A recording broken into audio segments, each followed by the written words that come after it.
স্বাগতম সবাইকে। আজকের ক্লাসে আমরা কার্নো ইঞ্জিন নিয়ে আলোচনা করব। সো কার্নো ইঞ্জিন কি?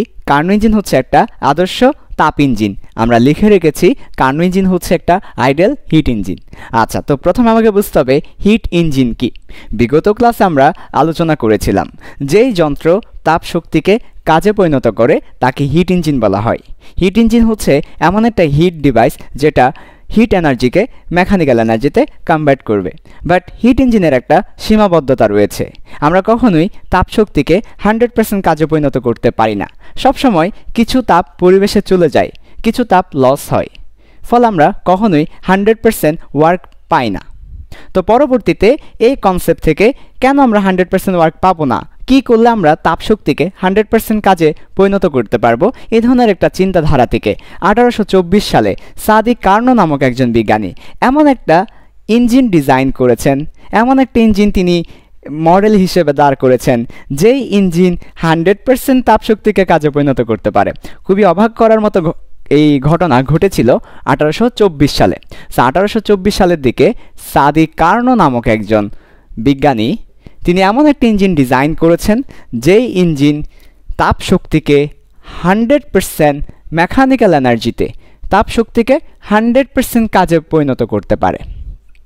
পরবর্তীতে তার নামানুসারে এই ইঞ্জিনকে আমরা কার্নো ইঞ্জিন বলেছি। সো আজকের ক্লাসে আমরা দেখব এই আদর্শ কার্নো ইঞ্জিন, যেটা হয়তো বাস্তবে সম্ভব না, কারণ আমরা জানি তাপগতিবিদ্যার দ্বিতীয় সূত্র আমাদেরকে বলে আমরা কখনোই আসলে তাপ শক্তিকে 100% কাজে পরিণত করতে পারবো না। কাজেই এটা আসলে সম্ভব না বাস্তবে। তারপরও 1824 সালে সাদি কার্নো, এটা হয়তো সম্ভব না প্র্যাকটিক্যালি, বাট তিনি হাইপোথেটিক্যাল অ্যাজাম্পশন ধরে থিওরিটিক্যালি এ ধরনের একটা ইঞ্জিন ডিজাইন করেছেন। অর্থাৎ এটা আমাদের হয়তো বাস্তবসম্মত ইঞ্জিন না, এটা আমরা কখনোই তাপশক্তিকে 100% কাজে পরিণত করতে পারবো না। কাজে এই কার্নো ইঞ্জিন কিন্তু কখনো বাস্তব ইঞ্জিন না, বাট এটা হচ্ছে একটা আদর্শ ইঞ্জিন যেটা আসলে আমরা রোল মডেল ধরে বাকি ইঞ্জিন ডিজাইন করি। তোমরা হয়তো প্রশ্ন করতে পারো, ভাইয়া কার্নো ইঞ্জিন যদি আমরা বাস্তবে অ্যাপ্লাই করতেই না পারি, কার্নো ইঞ্জিন যদি বাস্তবে বানানো সম্ভব না হয়, কেন আমরা কার্নো ইঞ্জিন নিয়ে পড়াশোনা করব? উত্তর হচ্ছে কার্নো ইঞ্জিন হচ্ছে একটা আদর্শ ইঞ্জিন, এটা হচ্ছে আমাদের রোল মডেল। এই রোল মডেলকে বেসিস করে আমরা অন্যান্য ইঞ্জিনের ডিজাইন করব। আমরা হয়তো 100% তাপশক্তিকে কাজে পরিণত করতে পারবো না, হয়তো 100% ইফেক্টিভ ইঞ্জিন আমরা ডিজাইন করতে পারবো না বা বানাতে পারবো না, বাট আমরা কার্নো ইঞ্জিনকে আমাদের আইডল ধরে, আমাদের রোল মডেল ধরে, আমাদের মেইন বেসিস ধরে, এটাকে ফ্রেম ধরে আমরা এটার কাছাকাছি ইফিসিয়েন্সির ইঞ্জিন ডিজাইন করতে পারি। তাহলে কার্নো ইঞ্জিন পড়া আমাদের দরকার, কারণ এটা হচ্ছে আদর্শ ইঞ্জিন। এটাকে বেসিস করে আমরা ইঞ্জিন ডিজাইন করব।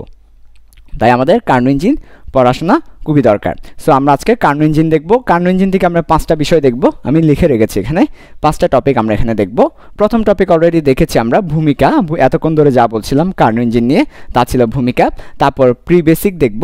কার্নো ইঞ্জিন দেখতে গিয়ে আমাদের বেশ কিছু প্রি বেসিক লাগবে, আমরা আগে থেকে সে ব্যাপারগুলো ক্লিয়ার করে নিলে পরবর্তীতে সহজ হবে বোঝার জন্য।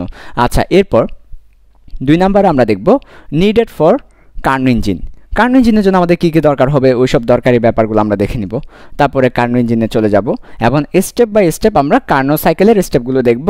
প্রত্যেকটা স্টেপে ওয়ার্ক ইকুয়েশন দেখব এবং গ্রাফিক্যাল রিপ্রেজেন্টেশন দেখব। তাহলে প্রত্যেকটা স্টেপ বাই স্টেপ দেখব, ওয়ার্কের ইকুয়েশন দেখব, গ্রাফিক্যাল রিপ্রেজেন্টেশন আমরা দেখব। তাহলে এই 5টা টপিক নিয়ে আমাদের কার্নো ইঞ্জিনটার আলোচনা। ওকে, তাহলে চলো একটা একটা করে ক্লিয়ার করি। প্রথমে আসো ভূমিকা, আমরা বললাম কার্নো ইঞ্জিনের ভূমিকা। এখন আমরা যাব প্রি বেসিকে। সো প্রি বেসিকে চলে আসো। কয়েকটা ব্যাপার আগে থেকেই ক্লিয়ার করে রাখি যাতে করে আমাদের মেইন পর্বে কোনো সমস্যা না হয়। একদম প্রথম যে বেসিক না আসলে ব্যাপারগুলো আমরা জানি, একটু রিভিউ দেওয়া। সমুষ্ণ প্রক্রিয়ায় কাজের সমীকরণটা একটু করে রিভিউ দিব। সমুষ্ণ প্রক্রিয়া বলতে আইসোথার্মাল প্রসেস বুঝাচ্ছি। সো আইসোথার্মাল যে প্রসেসটা আমাদের ছিল, সে আইসোথার্মাল প্রসেসে কাজের যে সমীকরণটা, সে কাজের সমীকরণটা ছিল, মনে করে দেখো তো, nRT ln V2 আমরা বলবো না, এটা স্মার্টনেস না, আমরা বলবো V final divided by V initial. এটাই হচ্ছে ফিজিক্সের স্মার্টনেস। 2 এবং 1 আমরা কখনোই বলবো না, আমরা বরঞ্চ বলবো V final divided by V initial. So isothermal process বা সমুষ্ণ প্রক্রিয়ায় কাজের সমীকরণ হচ্ছে nRT ln V final divided by V initial. অনুরূপভাবে আমার রুদ্ধতাপীয় প্রক্রিয়া কি হয় সে ব্যাপারটাও একটু জানা থাকতে হবে এখানে। সো রুদ্ধতাপীয় প্রক্রিয়া, যেটাকে আমরা এডিয়াবেটিক বলেছি, সো এডিয়াবেটিক প্রসেস আমার কাজের সমীকরণ হচ্ছে মাইনাস থাকবে সামনে একটা, তারপর নিচে গামা মাইনাস 1 থাকবে, উপরে আর থাকবে এন আর থাকবে, এর পরবর্তীতে আমার এখানে হবে টি ফাইনাল মাইনাস টি ইনিশিয়াল। সো এটা ছিল আমার রুদ্ধতাপীয় প্রক্রিয়ায় কাজের সমীকরণ। উপরে হবে এন আর টি ফাইনাল মাইনাস টি ইনিশিয়াল, নিচে গামা মাইনাস 1, সামনে একটা মাইনাস থাকবে। আচ্ছা, সো এই শর্ট রিভিউটা আমরা দিয়ে দিলাম, যেটা আমাদের অনেক আগে পড়েছি আগের লেকচারগুলোতে, এখানে আমার দরকার হবে, সেজন্য একটু করে রিভিউটা দিয়ে দিলাম। এরপর সেকেন্ড যে রিভিউটা দিতে হবে আমাদের, বা সেকেন্ড যে বেসিকটা আমাদের থাকা চাই, সে বেসিকটা একটু দিয়ে দিচ্ছি। দেখো, আমরা একটু চলে যাব রুদ্ধতাপীয় প্রক্রিয়ায়। সো এডিয়াবেটিক প্রসেস বা রুদ্ধতাপীয় প্রক্রিয়ায় একটা ঘটনা আমরা দেখব। দেখো একটু ভালো করে, রুদ্ধতাপীয় প্রক্রিয়া। ওকে, সো রুদ্ধতাপীয় প্রক্রিয়ায় আমার ডেল কিউটা সবসময় 0 হয়, কারণ রুদ্ধতাপীয় প্রক্রিয়ায় তাপের কোনো আদান প্রদান হয় না, ফলে এটা 0 হয়ে যায়। তাহলে del U plus del W সমান 0 হয়। তো ডেল ডাব্লিউ সমান তাহলে কি হবে? মাইনাস ডেল ইউ হয়। তো এখানে এই সমীকরণটা একটু অ্যানালাইসিস করলে আমরা দেখতে পাচ্ছি ব্যাপারটা কি, দেখো, যখন আমার একটা সিস্টেম প্রসারিত হয়, তাহলে মনে করো আমার কাছে একটা সিস্টেম আছে, এই সিস্টেমটা প্রসারিত হয়ে গেল, সিস্টেমটা প্রসারিত হয়ে বড় হয়ে গেল। তো যখন একটা সিস্টেম এক্সপানশন হয়, এক্সপান্ড করে, প্রসারিত হয়, তখন আসলে সে পজিটিভ কাজ করে। সে যে কাজটা করে সেই কাজটাকে আমরা বলি, সেই ডাব্লিউটাকে আমরা বলি পজিটিভ। তাহলে কখন ডাব্লিউ পজিটিভ হয়? আমাদের থার্মোডাইনামিক্সের সাইন কনভেনশনে কখন ডাব্লিউকে পজিটিভ বলবো? যখন সিস্টেম এক্সপান্ড করবে, সিস্টেম প্রসারিত হবে। আর বিপরীত ঘটনা যদি ঘটে, আমার কাছে এই একটা সিস্টেম আছে, পরবর্তীতে সিস্টেম সংকুচিত হয়ে গেল। সো সিস্টেম যদি সংকুচিত হয়ে যায়, কন্ট্রাক্ট করে, তাহলে ওই সময় ডাব্লিউটাকে আমরা নেগেটিভ বলবো। আচ্ছা, তাহলে এখন দেখো মজার ব্যাপারটা, তাহলে যখন আমার ডাব্লিউটা পজিটিভ হবে, এই যে দেখো ডাব্লিউ পজিটিভ, তখন আমার ডেল ইউ বলতে অভ্যন্তরীণ শক্তি, ইন্টারনাল এনার্জি, এবং আমরা জানি অভ্যন্তরীণ শক্তিটা তাপমাত্রার সমানুপাতিক, internal energy proportional with temperature. So internal energy না বলে আমরা তাপমাত্রাও বলতে পারি। ওকে, তাহলে দেখো যখন আমার কাজ পজিটিভ হবে তখন আমার এটা নেগেটিভ হবে, আর এটা যখন নেগেটিভ হবে তখন এটা পজিটিভ হবে, একজন আরেকজনের সাথে বিপরীত সম্পর্কে আছে। তার মানে দেখো যখন এটা পজিটিভ হবে, ডাব্লিউ যখন পজিটিভ হবে, তখন আমার ডেল ইউটা কি হবে? নেগেটিভ হবে। আর ডাব্লিউ যখন নেগেটিভ হবে তখন আমার ডেল ইউটা পজিটিভ হবে। তো এটা কেন বললাম দেখো ভালো করে, ডাব্লিউ কখন পজিটিভ হবে? যখন সিস্টেম প্রসারিত হবে। সো প্রসারিত হলে বা এক্সপান্ড করলে ডাব্লিউটা পজিটিভ হবে, তখন আমার তাপমাত্রা কি হবে? তাপমাত্রা হ্রাস পাবে। হ্রাস পাওয়ার অর্থই হচ্ছে নেগেটিভ হওয়া। তাহলে সিস্টেম যদি বড় হয়, প্রসারিত হয়, তাহলে তাপমাত্রা কমে যায়। আবার বিপরীত ঘটনা, সিস্টেম যদি সংকুচিত হয় তাহলে আমার তাপমাত্রা বেড়ে যায়, তাপমাত্রা বৃদ্ধি পায়। তো এই ব্যাপারটা বোঝানোর জন্য আমি তোমাদেরকে এইভাবে দেখালাম। তাহলে একটু ব্যাপারটা আমরা বোঝার ট্রাই করি। দেখো, যখন একটা সিস্টেম এক্সপান্ড করবে তখন কাজটা পজিটিভ হবে। রুদ্ধতাপীয় প্রক্রিয়ায় আমরা দেখতে পাচ্ছি কাজের সাথে তাপমাত্রা, অভ্যন্তরীণ শক্তি না বলে তাপমাত্রা বলছি। কেন? অভ্যন্তরীণ শক্তি আর তাপমাত্রা সমানুপাতিক বলে। সো অভ্যন্তরীণ শক্তি না বলে তাপমাত্রা বলছি। সো দেখো যখন সিস্টেম প্রসারিত হবে, যখন সিস্টেমটা এক্সপান্ড করবে, প্রসারিত হবে, তখন আমার কাজটা হবে পজিটিভ, তখন আমার তাপমাত্রাটা হবে নেগেটিভ, তাপমাত্রা হ্রাস পাবে, তাপমাত্রা চেঞ্জ হবে নেগেটিভ, তাপমাত্রা হ্রাস পাবে। তাপমাত্রা চেঞ্জ নেগেটিভ হওয়ার অর্থ হচ্ছে তাপমাত্রা হ্রাস পাবে। তাহলে প্রসারিত হলে তাপমাত্রা কমে যায়। যে কোনো কিছু প্রসারিত হলে তার তাপমাত্রা কমে যায়। কোন প্রক্রিয়া? এটা রুদ্ধতাপীয় প্রক্রিয়ায়, অন্য প্রক্রিয়ার কথা কিন্তু বলছি না। সো রুদ্ধতাপীয় প্রক্রিয়ার ক্ষেত্রে, এডিয়াবেটিক প্রসেসের ক্ষেত্রে সিস্টেম এক্সপান্ড করলে তার টেম্পারেচার ডিক্রিজ করবে। আবার বলছি, রুদ্ধতাপীয় প্রক্রিয়ার ক্ষেত্রে সিস্টেম যদি প্রসারিত হয় তার তাপমাত্রা কমে যাবে। আর বিপরীত ঘটনা, সিস্টেম যদি সংকুচিত হয় তার তাপমাত্রা বেড়ে যাবে। অর্থাৎ বিপরীত হবে, একটা প্রসারিত হলে আরেকটা কমে যাবে, একটা সংকুচিত হলে আরেকটা বেড়ে যাবে। বিপরীত সম্পর্ক আমরা দেখতেই পাচ্ছি, ডেল ডাব্লিউ সমান মাইনাস ডেল ইউ, বিপরীত একটা রিলেশন আছে। সেটা হচ্ছে রুদ্ধতাপীয় প্রক্রিয়ার ক্ষেত্রে। এই ব্যাপারটা একটু আমাকে বোঝা দরকার। এটা হচ্ছে প্রি বেসিক ছিল। সো এই হচ্ছে প্রি বেসিক আর কি আমাদের। তারপর আরও একটা প্রি বেসিক আমরা আগে থেকে ক্লিয়ার করে রাখলে পরবর্তীতে সুবিধা হবে। তাহলে 3 নাম্বার যে প্রি বেসিকটা একটু ভালো করে খেয়াল করো। 2 ধরনের বস্তু আছে। এক ধরনের বস্তুকে আমরা বলছি তাপ পরিবাহক, ইংলিশ টার্ম হবে হিট কন্ডাক্টর। আরেক ধরনের বস্তু আছে যেটা হচ্ছে তাপ অপরিবাহক, অর্থাৎ সে তাপ পরিবহন করবে না, তাকে আমরা বলছি হিট ইনসুলেটর। সো আমার বলো তো তাপ পরিবাহক আর হচ্ছে অপরিবাহক, দুই ধরনের বস্তু আছে, একটা তাপ পরিবহন করে আর একটা তাপ পরিবহন করে না। তো আমরা একটু ব্যাপারটা আরেকটু ক্লিয়ার করি তোমাদেরকে। দেখো, তাপ পরিবাহক বা হিট কন্ডাক্টর হচ্ছে পরিবেশের সাথে সিস্টেমের তাপের আদান প্রদান হবে। তাহলে আমি কথাটাকে লিখে দিচ্ছি এখানে, দেখো ভালো করে। পরিবেশ হচ্ছে এটা আর সিস্টেম হচ্ছে এটা। তো পরিবেশ এটা, সিস্টেম এটা। ইংলিশে আমরা কি বলি এটাকে? ইংলিশে আমরা বলি সারাউন্ডিংস এবং সিস্টেম। থার্মোডাইনামিক্সের ভাষায় সারাউন্ডিংস বলা হয় আর ওটাকে সিস্টেমকে সিস্টেমই বলা হয়। তার মানে সিস্টেমের সাথে সারাউন্ডিংসের যদি তাপের আদান প্রদান হয় তাহলে সেটা হবে হিট কন্ডাক্টর, আর সিস্টেমসের সাথে সারাউন্ডিংসের যদি তাপের আদান প্রদান না হয় তবে ওই সিস্টেমটাকে আমরা বলবো হিট ইনসুলেটর, অর্থাৎ সে তাপের আদান প্রদান করছে না, ইনসুলেটর, আর তাপের আদান প্রদান করছে তাহলে কন্ডাক্টর।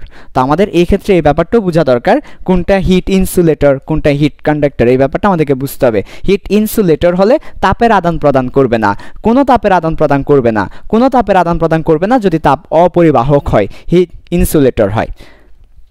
আচ্ছা, সো এই ব্যাপারগুলো আমাদের প্রি বেসিক ছিল, আমাদের কার্নো ইঞ্জিন বোঝার জন্য আগে থেকে দরকার ছিল। এখন আমরা চলে যাব আমাদের নাম্বার 2, নিডেড। নাম্বার 2 কি? নাম্বার 1 আমাদের কমপ্লিট হলো। সো নাম্বার 2তে যাব। নাম্বার 2 হচ্ছে needed for Carnot engine. Carnot ইঞ্জিনের জন্য আমাদের কি কি দরকার?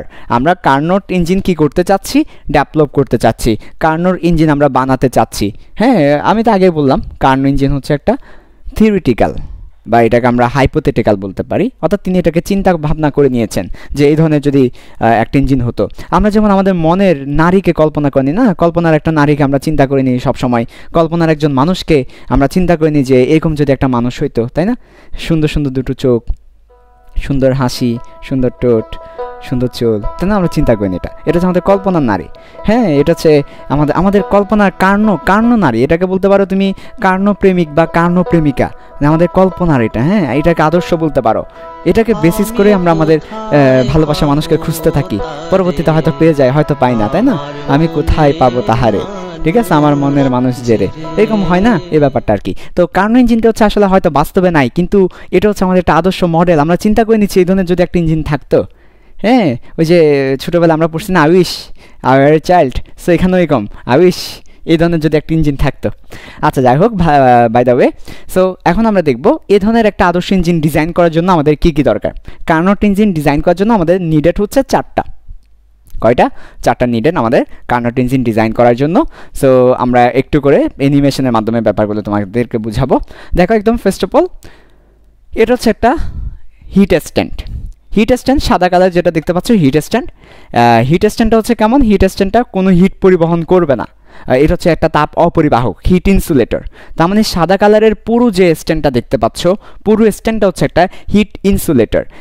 এটা কি করবে? এটা মাটি থেকে, দেখো এটা মাটিতে আছে, মাটি থেকে বস্তুকে পৃথক করে রাখবে, যাতে তাপ আদান প্রদান করতে না পারে, মাটির সাথে, ভূমির সাথে, আর্থের সাথে, সারফেসের সাথে তাপের যাতে আদান প্রদান করতে না পারে, তাই ভূমি থেকে বস্তুকে পৃথক করে রাখবে এই সাদা কালারের এই যে স্ট্যান্ডটা দেখতে পাচ্ছি, এই স্ট্যান্ডটা। সো এটাকে আমরা বলবো নাম্বার 1, এটাকে আমরা বলবো তাপ অন্তরক আসন আমাদের বইয়ের ভাষায়। তো তাপ অন্তরক আসন বলতে কি বোঝাচ্ছি? হিট, তাপ মানে তো হিট, অন্তরক মানে কি? অন্তরক মানে যে অন্তর সৃষ্টি করেছে, বাধা সৃষ্টি করেছে, অন্তরক, ঠিক আছে, একটা দূরত্ব সৃষ্টি করেছে। সো অন্তরক বলতে এখানে যেটা বোঝাচ্ছি সেটা হচ্ছে ইনসুলেটর, হিট ইনসুলেটর। অন্তরক মানে ইনসুলেটর, তার মানে হিট ইনসুলেটিং সিট। তার মানে এটা কেমন সিট? এটা হচ্ছে এই হিট ইনসুলেটিং সিট। তার মানে আমাদের স্ট্যান্ড বলতে পারো, আসন না বলে স্ট্যান্ড বলতে পারো, আমরা স্ট্যান্ড বলতে পারি এটাকে। ওকে, আসন অথবা স্ট্যান্ড, এটাকে স্ট্যান্ড হিসেবে আমরা চিন্তা করতে পারি। সো এটা হচ্ছে একটা সাদা যেটা দেখতে পাচ্ছ, এটা হচ্ছে একটা হিট ইনসুলেটিং স্ট্যান্ড। আমাদের এটা বলতে পারি যে হিট ইনসুলেটিং স্ট্যান্ড, অর্থাৎ এটা পরিবেশ থেকে বস্তুকে, ভূমি থেকে, পরিবেশ না, আমি দুঃখিত, ভূমি থেকে বস্তুকে আলাদা করে রাখবে। আচ্ছা, হিট ইনসুলেটিং স্ট্যান্ড বা আসন। এটা আমাদের 1 নাম্বার নিডেড। 2 নাম্বার আমাদের দরকার, 2 এবং 3 একসাথে বলছি। দেখো 2 নাম্বার এবং 3 নাম্বার আমাদের একটা হিট সোর্স দরকার, আর একটা হিট সিঙ্ক দরকার, একটা তাপ উৎস দরকার যে হিট সাপ্লাই দিবে, আর একটা হচ্ছে আমাদের যে তাপ গ্রহণ করে নিবে লোয়ার টেম্পারেচারের একটা বস্তু দরকার, হিট সিঙ্ক। তো আমরা দেখতে পাচ্ছি আমাদের ছবিতে এই যে দেখো একটা হচ্ছে আগুনের মতো দেখা যাচ্ছে, সো এটা হচ্ছে আমাদের হিট সোর্স, আর একটা আইস দেখা যাচ্ছে, এটা হচ্ছে আমাদের হিট সিঙ্ক। তার মানে আমাদের দুইটা জিনিস দরকার, একটা হচ্ছে তাপ উৎস যেটাকে আমরা হিট সোর্স বলছি, আর একটা হচ্ছে তাপ গ্রাহক যেটাকে আমরা হিট সিঙ্ক বলছি। ওকে, আচ্ছা, এদের আবার বৈশিষ্ট্য আছে, এদের বৈশিষ্ট্যগুলো একটু বলে দিই। এই তাপ উৎস এবং তাপ গ্রাহক দুইজনেরই বৈশিষ্ট্য আছে। সো দুইজনের বৈশিষ্ট্য হচ্ছে এদের যে আমরা জানি যে কোনো একটা বস্তু 4টা তল থাকে, 4টা তলের মধ্যে এদের নিচের তল, পাশের তল বা নিচের দেয়াল, পাশের দেওয়ালগুলো হচ্ছে তাপ অপরিবাহক, হিট ইনসুলেটিং। হিট ইনসুলেটিংকে আমরা এভাবে দাগ দিয়ে বুঝাই, এভাবে দাগ দেখলে মনে করে নিবে এটা হিট ইনসুলেটিং। সো এদের 3 পাশের দেয়াল হচ্ছে হিট ইনসুলেটিং, আর এক পাশের দেয়াল হচ্ছে হিট কন্ডাক্টর। তার মানে উপরের এটা হবে কন্ডাক্টর, শুধুমাত্র উপরেরটা কন্ডাক্টর, আর বাকি 3 পাশ হচ্ছে হিট ইনসুলেটর। তাহলে বাকি 3 পাশ কোনো হিট কি করবে না, পরিবহন করবে না, হিট ইনসুলেটর। ওকে, তার মানে এই যে এর তাপ উৎসের ক্ষেত্রে এবং তাপ সিঙ্কের ক্ষেত্রে, তাপ গ্রাহকের ক্ষেত্রে, তাপ উৎস এবং তাপ গ্রাহকের ক্ষেত্রে 3 পাশ, দেয়ালের 3 পাশই হচ্ছে আমার কি কোনো তাপের আদান প্রদান করবে না, শুধুমাত্র উপরের অংশ করবে, উপরের অংশ ছাড়া বাকিগুলো করবে না। ঠিক আছে, এটা স্পেশাল এভাবেই নেওয়া হবে, আমরা এভাবেই কার্নোট ইঞ্জিন ডিজাইন করব। সো তোমরা দেখতে পাচ্ছ যে 3 পাশেই দেখো তুমি ওই যে আমরা বললাম না 3 পাশেই স্ট্যান্ডের সাথে যুক্ত, দেখো 3 পাশে স্ট্যান্ডের সাথে যুক্ত, শুধুমাত্র মানে 4 পাশে স্ট্যান্ডের সাথে যুক্ত, শুধু উপরে খোলা আছে, শুধু উপরে খোলা, আর বাকি 4 পাশে কিন্তু স্ট্যান্ডের সাথে যুক্ত হয়ে আছে। ওকে, লাস্ট ওয়ান হচ্ছে সিলিন্ডার। আমরা দেখতে পাচ্ছি সিলিন্ডার আসছে। সো সিলিন্ডার, যার মধ্যে আমাদের আদর্শ গ্যাস থাকবে, এই আদর্শ গ্যাস নিয়ে আমরা কাজ করব। এই আদর্শ গ্যাসকে আমরা কি করব, এই আদর্শ গ্যাসকে প্রসারণ করব, সংকোচন করব। কাজ মানে কি, কাজ মানে প্রসারণ এবং সংকোচন, এটাকে আমরা কাজ বলি। তো কাকে আমরা প্রসারিত করব, সংকুচিত করব? আমরা কাকে প্রসারিত করব? আদর্শ গ্যাসকে। কাকে সংকুচিত করব? আদর্শ গ্যাসকে। তার মানে আমাদের একটা সিলিন্ডার দরকার। 4 নাম্বার, সিলিন্ডার কেন দরকার? কারণ সিলিন্ডারের মধ্যে আমরা আদর্শ গ্যাসকে রাখবো। সো সিলিন্ডারের মধ্যে আমাদের আইডল গ্যাস থাকবে, এই আইডল গ্যাসটাই আমাদের মূল কাজ করবে। তাহলে মেইন কাজ কে করবে? এই আদর্শ গ্যাসটা। তাই এটাকে আমরা কার্যনির্বাহী বস্তু বলি, বইয়ের ভাষায় এটাকে আমরা বলি কার্যনির্বাহী বস্তু, ওয়ার্কিং সাবস্টেন্স। ইংলিশ ভার্সনে যারা আছে এটাকে আমরা ওয়ার্কিং সাবস্টেন্স বলছি। সো কেন ওয়ার্কিং সাবস্টেন্স বলছি? কারণ এই আইডল গ্যাসটাই আমার বেসিক্যালি প্রসারিত হবে এবং সংকুচিত হবে, কাজ করবে, যাকে আমরা সিলিন্ডারের মধ্যে রেখেছি। তো সিলিন্ডারের বৈশিষ্ট্যটা কেমন? সিলিন্ডারের বৈশিষ্ট্যটা আমরা একটু দেখব। সিলিন্ডারের বৈশিষ্ট্য হচ্ছে, দেখো সিলিন্ডারের দেয়ালটা কেমন হবে। সিলিন্ডারের নিচের দেয়ালটা হবে হিট কন্ডাক্টর, আমি নীল কালি দিয়ে দেখাচ্ছি। সিলিন্ডারের নিচের দেয়ালটা হবে হিট কন্ডাক্টর, আর বাকি 3 পাশ, সিলিন্ডারের বাকি 3 পাশ হবে হিট ইনসুলেটর। তার মানে সিলিন্ডারের বাকি 3 পাশ হবে হিট ইনসুলেটর। এই যে দেখো এখানে একটা পিস্টন লাগানো থাকবে, এটা হচ্ছে একটা পিস্টন। তার মানে একটা পিস্টন থাকবে এখানে, যেটা পিস্টনটা তো অবশ্যই হিট ইনসুলেটর, গত ক্লাসে বলেছি। তাহলে একটা সিলিন্ডারের ক্ষেত্রে আমার 3 পাশ হবে হিট ইনসুলেটর, এই পাশ তিনটাই হবে হিট ইনসুলেটর, শুধুমাত্র নিচেরটা হবে হিট কন্ডাক্টর। তার মানে নিচেরটা হবে হিট কন্ডাক্টর। ওকে, তার মানে আমাদের কয়টা জিনিস নিডেড? 4টা জিনিস নিডেড। দেখা যাচ্ছে কি সব কিছু? Well, nice. তাহলে আমাদের 4টা জিনিস দরকার। কয়টা জিনিস দরকার? 4টা জিনিস আমার এখানে দরকার।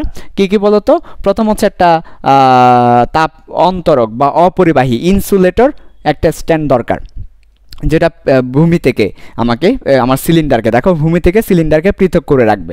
সিলিন্ডার যাতে ভূমির সাথে তাপের আদান প্রদান করতে না পারে, তাই পৃথক করে রাখবে। ঠিক আছে, তোমরা এখন আমাকে প্রশ্ন করতে পারো, ভাইয়া সিলিন্ডারকে পৃথক করে রাখার দরকার কি? কারণ সিলিন্ডারের নিচের অংশটা হচ্ছে সিলিন্ডারের নিচের অংশ কন্ডাক্টর। তো ভাইয়া সিলিন্ডারকে যদি তুমি ভূমির উপর বসাইয়া দাও, নিচের অংশ তো কন্ডাক্টর, তাহলে নিচের অংশ দিয়ে পৃথিবীর সাথে তাপের আদান প্রদান করবে। তাই সিলিন্ডারের নিচের অংশ কন্ডাক্টর হওয়ার কারণে এটাকে এমন জায়গায় বসাতে হবে, এমন সিটে, এমন আসনে, এমন স্ট্যান্ডে বসাতে হবে, যেই স্ট্যান্ড, যেই সিট, যেই আসন কি নয় তাপের আদান প্রদান করতে দিবে না।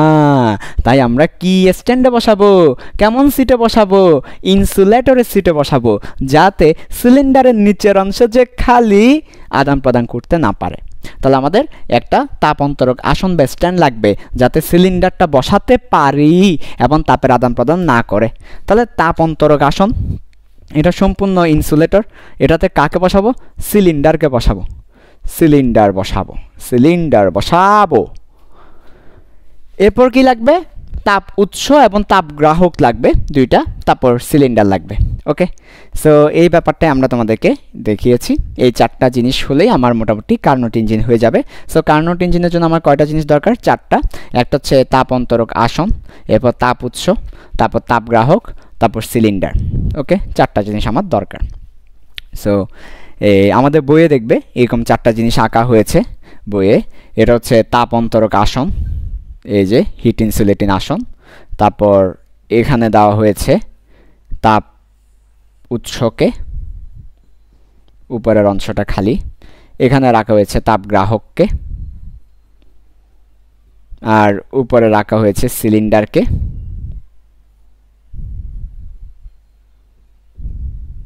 এই যে দেখো, এই যে আমাদের বইয়ে এই ধরনের একটা চিত্র তুমি দেখতে পাবে। উপরের অংশটা হচ্ছে তাপ কন্ডাক্টর, নিচের অংশটা তাপ কন্ডাক্টর, তাপ কন্ডাক্টর, বাকি হলো ইনসুলেটর। সো আমাদের বইয়ে বলা হয়েছে এটা উৎস, সোর্স, এটা গ্রাহক, সিঙ্ক, এটা সিলিন্ডার, আর নিচেরটা হচ্ছে সিট, হিট ইনসুলেটিং সিট। আমাদের বইয়ে এরকম চারটা চিত্র দেওয়া আছে। বেসিক্যালি এই চারটা ব্যাপার বুঝিয়েছে তারা। ওকে, এবং বৈশিষ্ট্যগুলো কিন্তু মাথায় রাখতে হবে যে তিন পাশ কিন্তু ইনসুলেটর, এক পাশ কন্ডাক্টর, ওর নিচের পাশটা কন্ডাক্টর, এই ব্যাপারগুলো মাথায় রাখতে হবে, তাহলে বুঝতে সুবিধা হবে। তাহলে আমরা মোটামুটি এখন কার্নো ইঞ্জিনের জন্য আমার কি কি দরকার সেই ব্যাপারগুলো দেখলাম। কার্নো ইঞ্জিনের জন্য কি কি দরকার পরে আমার সেই ব্যাপারগুলো। সো এখন কার্নো হচ্ছে আসলে একটা সাইকেল। সো এখন কার্নো সাইকেলটা দেখবো আমরা, কি কি দরকার সেটা তো দেখলাম। এখন কার্নো সাইকেলে চলে যাব, একটা একটা করে সাইকেল আমরা চলে যাব। ওকে, তাহলে চলে আসো কার্নো সাইকেলটাতে যাব। তো দেখো কার্নো সাইকেলে কি হচ্ছে সে ব্যাপারটা দেখো। ওকে,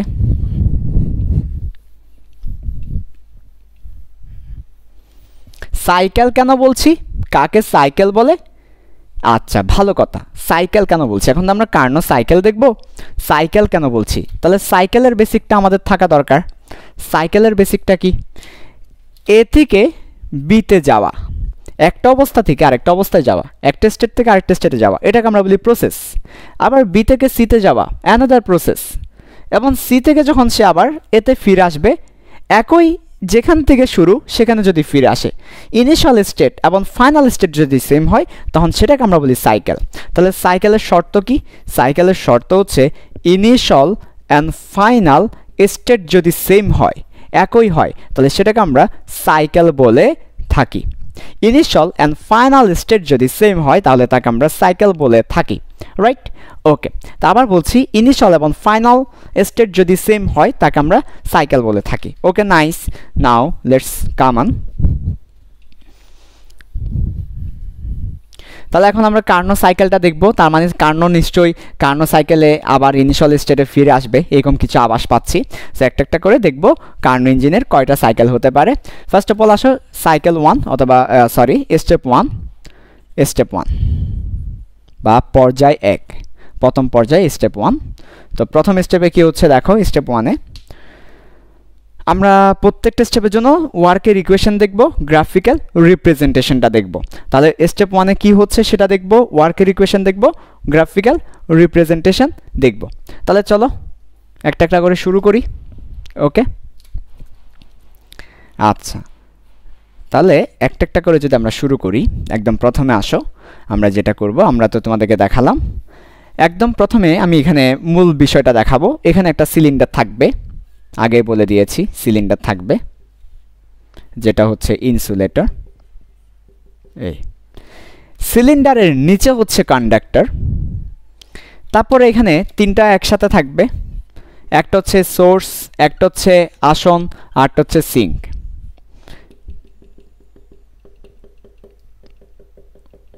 তাদের উপরেরটা কি হবে? তাদের উপরেরটা হবে কন্ডাক্টর। ওকে, নাইস। এখন দেখো এই সিলিন্ডার ফিল আসছে না, তাহলে একটু করে ফিল নিয়ে আসি। এই যে এই সিলিন্ডারকে এখন আমরা কি করব? ফার্স্ট অফ অল উৎসের উপরে বসাবো। তাহলে সিলিন্ডার যেটা আছে সেই সিলিন্ডারকে আমরা কোথায় বসাবো? উৎসের উপর একবার বসাবো। তাহলে এই পুরো সিলিন্ডারকে এখন আমরা উৎসের উপর বসাবো। এটা হচ্ছে আমাদের স্টেপ 1। তাহলে স্টেপ 1 কি? স্টেপ 1 হচ্ছে সিলিন্ডারকে উৎসের উপর বসানো। সিলিন্ডারকে উৎসের উপর বসানো। আচ্ছা, এরপর বসানোর পরে কি হয় সেটা দেখব। সো সিলিন্ডারকে যখন উৎসের উপর বসাবো তখন কি হয় দেখো। কোথায় দেখাবো? পাশে দেখাবো না এখানে দেখাবো? পাশে দেখায়।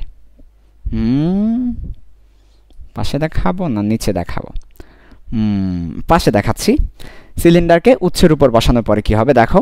তাহলে এটা হচ্ছে আমার উৎস, হিট সোর্স, 3-5টা হচ্ছে ইনসুলেটর, আর উপরের পাশ কন্ডাক্টর পরিবহন করবে।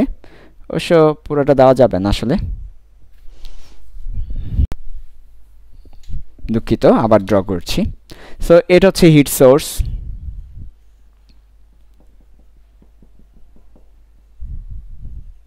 ওকে। দেখো একটু ভালো করে, এটা হচ্ছে কন্ডাক্টর ইন এরিয়া, মানে কন্ডাক্টর, এটা দিয়ে সে খোলা আর কি, এটা দিয়ে সে পরিবহন করতে পারবে। এখন সিলিন্ডারকে বসাবো, সিলিন্ডারকে নিয়ে বসালাম। তো সিলিন্ডারকে বসানোর সময় সিলিন্ডারটাকে আমি রেড দিয়ে দেখাচ্ছি। সো এটা হচ্ছে সিলিন্ডার, এটা হচ্ছে সিলিন্ডার, সিলিন্ডার, সিলিন্ডার। এটা হচ্ছে পিস্টন। সো পিস্টনের সাথে লম্বা একটা জিনিস যুক্ত থাকবে, এটা হচ্ছে সিলিন্ডার। এই সিলিন্ডারের নিচের অংশটা হচ্ছে কন্ডাক্টর। তাহলে এটাও কন্ডাক্টর, এটাও কন্ডাক্টর। তাহলে ও থেকে ওর কাছে তাপ যাবে, ওর কাছ থেকে ওর কাছে তাপ আসবে। তাপের আদান প্রদান এখানে অ্যালাউ। তাহলে এখানে কোনটা অ্যালাউ করব? তাপের আদান প্রদান। এখানে পারমিশন পাবে, অ্যালাউ হবে, এখানে তাপের আদান প্রদান হবে। কারণ এটাও কন্ডাক্টর, ওইটাও কন্ডাক্টর, দুইজনই পরিবাহী, তো পরিবহন করো। কিন্তু এ পাশে দেখো এটা ইনসুলেটর, চারদিক ইনসুলেটর। তাহলে ব্যাপারটা দেখো তো, তুমি একটু দেখো তো। এই যে দেখো insulator, insulator, insulator, insulator, insulator, insulator. তাহলে পুরো বক্সটা একটা ইনসুলেটর বক্সে আছে। এই যে পুরোটাই কিন্তু একটা আবদ্ধ জায়গায় আছে। যদি দেখাই, আবার এভাবে দেখাই, তাহলে দেখো পুরোটাই কিন্তু একটা আবদ্ধ, চারপাশ থেকে আবদ্ধ, চারপাশ থেকে আবদ্ধ, চারপাশ থেকে আবদ্ধ। শুধুমাত্র ভিতরে হিটের আদান প্রদান হচ্ছে, সিলিন্ডার এবং উৎসের সাথে তাপের আদান প্রদান হচ্ছে। তাহলে উপরেরটা সিলিন্ডার আর নিচেরটা উৎস, তাদের মধ্যে তাপের আদান প্রদান হবে। নিচেরটা উৎস, তাদের মধ্যে তাপের আদান প্রদান হবে। ওকে, তাহলে আমার নাম্বার 1 স্টেপ কি? সিলিন্ডারকে উৎসের উপর বসাবো, বসানোর পরে তাপের আদান প্রদান হবে। তাপের আদান প্রদান হওয়ার পরে কি হবে? তাপের আদান প্রদান হওয়ার পরে দেখো ভালো করে, আমরা জানি বরফের সাথে গরম পানি রাখলে কি হয়? গরম পানি বরফ, গরম পানি বরফ, কি হবে ভাইয়া? এক সময় বরফ আর গরম পানির তাপমাত্রা সমান হয়ে যাবে। তাহলে দুইটা বস্তুকে পাশাপাশি রাখলে তাপের আদান প্রদান হয়ে তাদের তাপমাত্রা সমান হয়। কতক্ষণ তাপের আদান প্রদান হবে? কতক্ষণ হিট ট্রান্সফার হবে? যতক্ষণ তাদের তাপমাত্রা সমান হচ্ছে না। যতক্ষণ তাদের তাপমাত্রা সমান হচ্ছে না ততক্ষণ তাপের আদান প্রদান হবে। তাহলে ভাইয়া দেখো না, এদের মধ্যে কতক্ষণ তাপের আদান প্রদান হবে? যতক্ষণ দুজনের তাপমাত্রা সমান হচ্ছে না ততক্ষণ তাপের আদান প্রদান হবে। যতক্ষণ তাপমাত্রা সমান হচ্ছে না ততক্ষণ তাপের আদান প্রদান হবে। ওকে, আচ্ছা। তাহলে এক সময় তাপমাত্রা সমান হয়ে যাবে, সমান হয়ে গেলে এই যে তাপ উৎসের তাপমাত্রা কত? তাপ উৎসের তাপমাত্রা মনে করো, তাপ উৎসের তাপমাত্রা এক সময় এসে T1 হলে তাহলে অবশ্যই জেনে রাখো সিলিন্ডারের ভিতর যে আদর্শ গ্যাস আছে সেই আদর্শ গ্যাসের তাপমাত্রাও T1 হয়ে যাবে। তাহলে সিলিন্ডারের ভিতর যে আদর্শ গ্যাস আছে, কার্যনির্বাহী বস্তু আছে, সে কার্যনির্বাহী তাপমাত্রাও T1 হয়ে যাবে। তাহলে ওই আদর্শ গ্যাসের তাপমাত্রা এখন কত? T1। তাহলে আদর্শ গ্যাসের তাপমাত্রা উৎসের সমান হলো কত? উৎসের সমান T1 হলো। তাহলে আদর্শ গ্যাসের তাপমাত্রা T1 হয়েছে গেল। এরপরে এবার কি করব? এবার হচ্ছে এই অবস্থায় আমি এটা মুছে দিচ্ছি, এটা তার দরকার নাই, আমরা তো দেখালাম তোমাদেরকে। সো এই অবস্থায় কি হবে দেখো এবার। এই অবস্থায়, তাহলে এই অবস্থায় অর্থাৎ কোন অবস্থায়? যখন তাদের মধ্যে তাপের আদান প্রদান হয়ে তাপমাত্রা সমান হয়ে যাবে, এই অবস্থায়। তাহলে সবাই একটু লিখো, এই অবস্থায় কি হবে দেখো। এই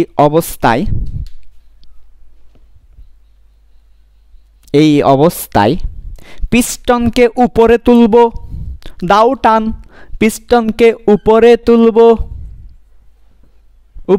তুলব, দাও টান। তাহলে এই অবস্থায় পিস্টন মামাকে উপরে তুলব। কোন মামাকে? পিস্টন মামাকে উপরে তুলব।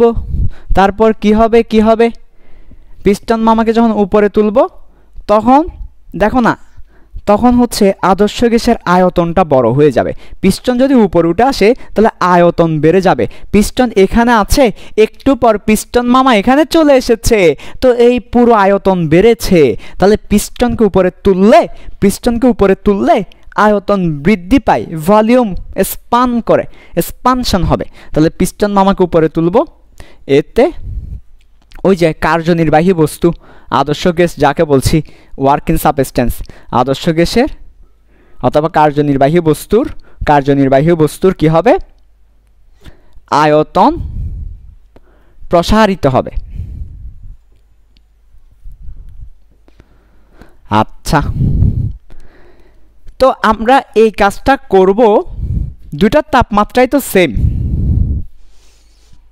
এখন কি আর তাপ চেঞ্জ হওয়ার সুযোগ আছে? তাপমাত্রা চেঞ্জ হওয়ার সুযোগ আছে? নাই। কেন নাই? কে বলতে পারবে? তাপমাত্রা চেঞ্জ হওয়ার আর সুযোগ আছে? তাপমাত্রা T1 স্থির হয়ে গেল। বরফ আর গরম পানি মিলে একসময় তারা একটা ফিক্সড টেম্পারেচার লাভ করলো, এরপর আর চেঞ্জ হওয়ার সুযোগ নেই। কেন? তাপের আদান প্রদান হচ্ছে না, বাইরে থেকে তাপ ঢুকছে না, ভিতর থেকে তাপ বাইরে যাচ্ছে না। তাপের আদান প্রদান, হিটের এক্সচেঞ্জ যদি না হয় তাপমাত্রা বাড়বে কেমনে, কমবে কেমনে? তাহলে এখানে আর তাপমাত্রা বাড়া কমার সুযোগ নেই, তাই এই প্রক্রিয়াটা সমুষ্ণ প্রক্রিয়ায় হবে। তাহলে কোন প্রক্রিয়ায়? সমুষ্ণ প্রক্রিয়ায়। তাহলে এই অবস্থায় সমুষ্ণ প্রক্রিয়ায় এই ঘটনাটা ঘটবে সমুষ্ণ প্রক্রিয়ায়। তাহলে এই অবস্থায় পিস্টন মামাকে উপরে তুলব, আদর্শ গ্যাসের আয়তন প্রসারিত হবে।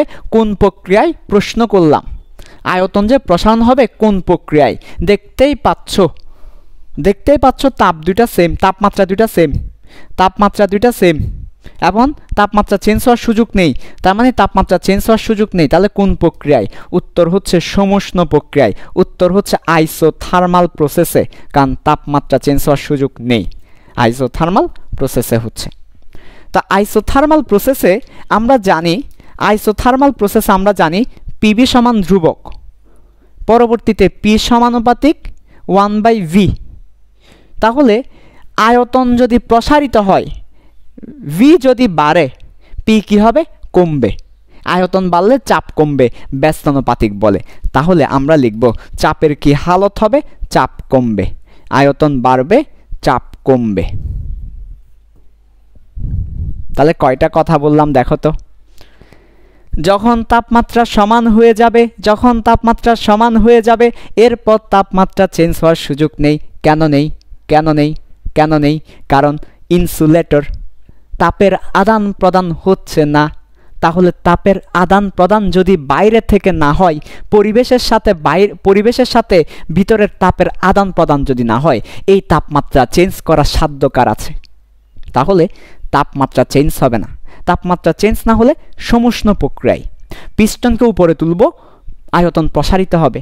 সমুষ্ণ প্রক্রিয়ায় পি সমানুপাতিক 1/v, ফলে আয়তন প্রসারিত হলে চাপ কমবে। তাহলে তিনটা ঘটনা ঘটবে, তাপমাত্রা চেঞ্জ হবে না, সমুষ্ণ প্রক্রিয়া, পিস্টন উপরে তোলায় আয়তন প্রসারিত হবে, চাপ কমবে। কয়টা? তিনটা। সমুষ্ণ প্রক্রিয়া, আয়তন বৃদ্ধি, চাপ হ্রাস। সমুষ্ণ প্রক্রিয়া, আয়তন প্রসারণ, চাপের হ্রাস।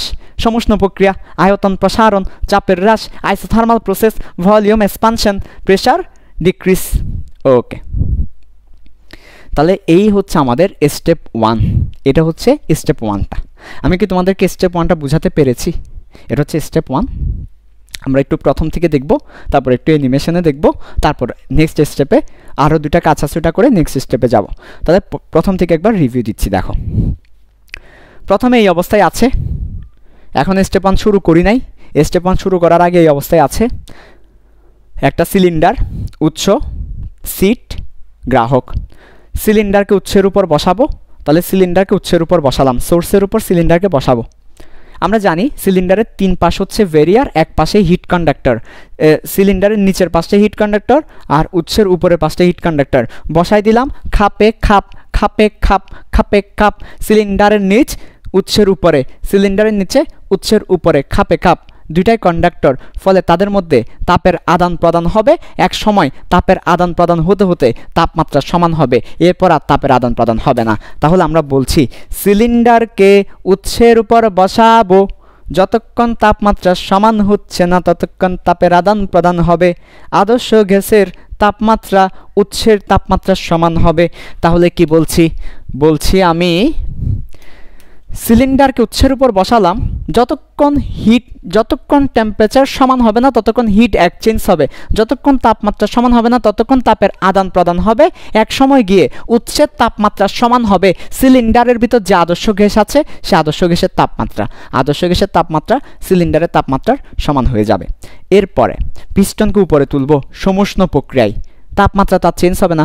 সমুষ্ণ প্রক্রিয়ায় পিস্টনকে উপরে তুলব, আয়তন প্রসারণ হবে, চাপ হ্রাস পাবে। বুঝতে পেরেছ? ওকে, তো এটা হচ্ছে আমাদের স্টেপ 1। স্টেপ 1-এ তাহলে আমরা কি পাচ্ছি? T constant, V increase, P decrease. এটা হচ্ছে স্টেপ 1-এর শর্ট রিপ্রেজেন্টেশন। লেখা রাখো স্টেপ 1-এর short representation: T constant, V increase, P decrease, V increase, P decrease, T constant. Step 1-এর শর্ট রিপ্রেজেন্টেশন এটা। তাহলে ক্লিয়ার? ওকে, এবার একটু অ্যানিমেশনটা দেখো। অ্যানিমেশন দেখার পর আবার আমরা ফিরে আসবো। ওকে, আচ্ছা, তাহলে অ্যানিমেশনে দেখবা সিলিন্ডার তাপ উৎসের উপর বসালো, তারপর পিস্টনকে উপরে তুললো, তারপর কি হবে? আয়তনটা প্রসারণ হবে, চাপটা কমে যাবে। ওকে,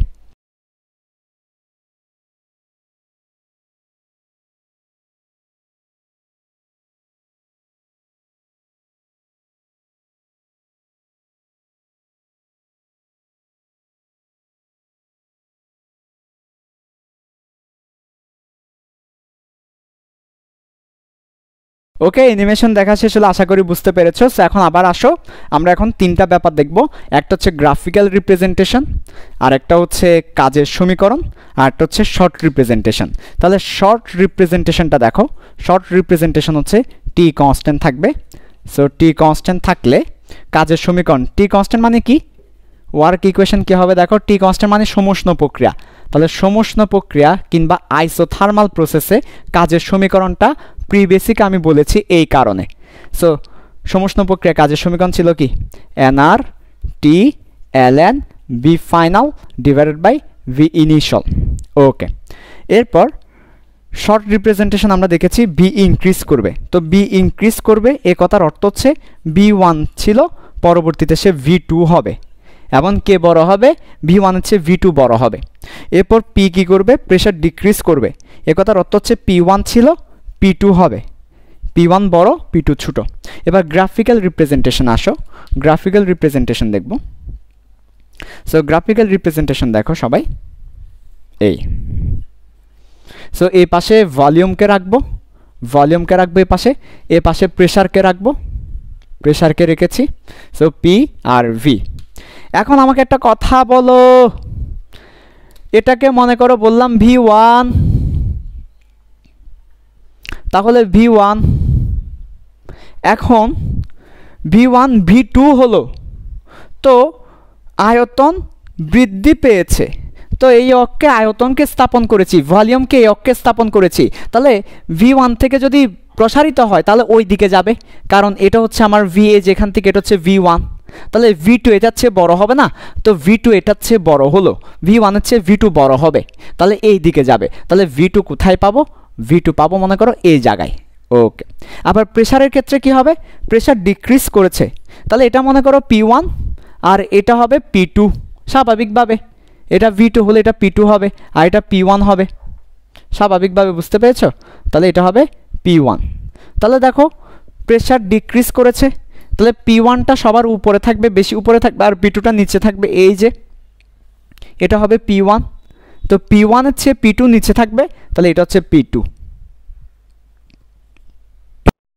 তাহলে P1টা বড়, P2টা ছোট, তাহলে দেখো প্রেসার ডিক্রিজ করেছে, P1 এর চেয়ে P2 ছোট, আর ভলিউম ইনক্রিজ করেছে, তাহলে এই যে এটা হবে আমার ইনিশিয়াল পয়েন্ট, এটা হবে আমার ফাইনাল পয়েন্ট, তাহলে ইনিশিয়াল থেকে ফাইনালের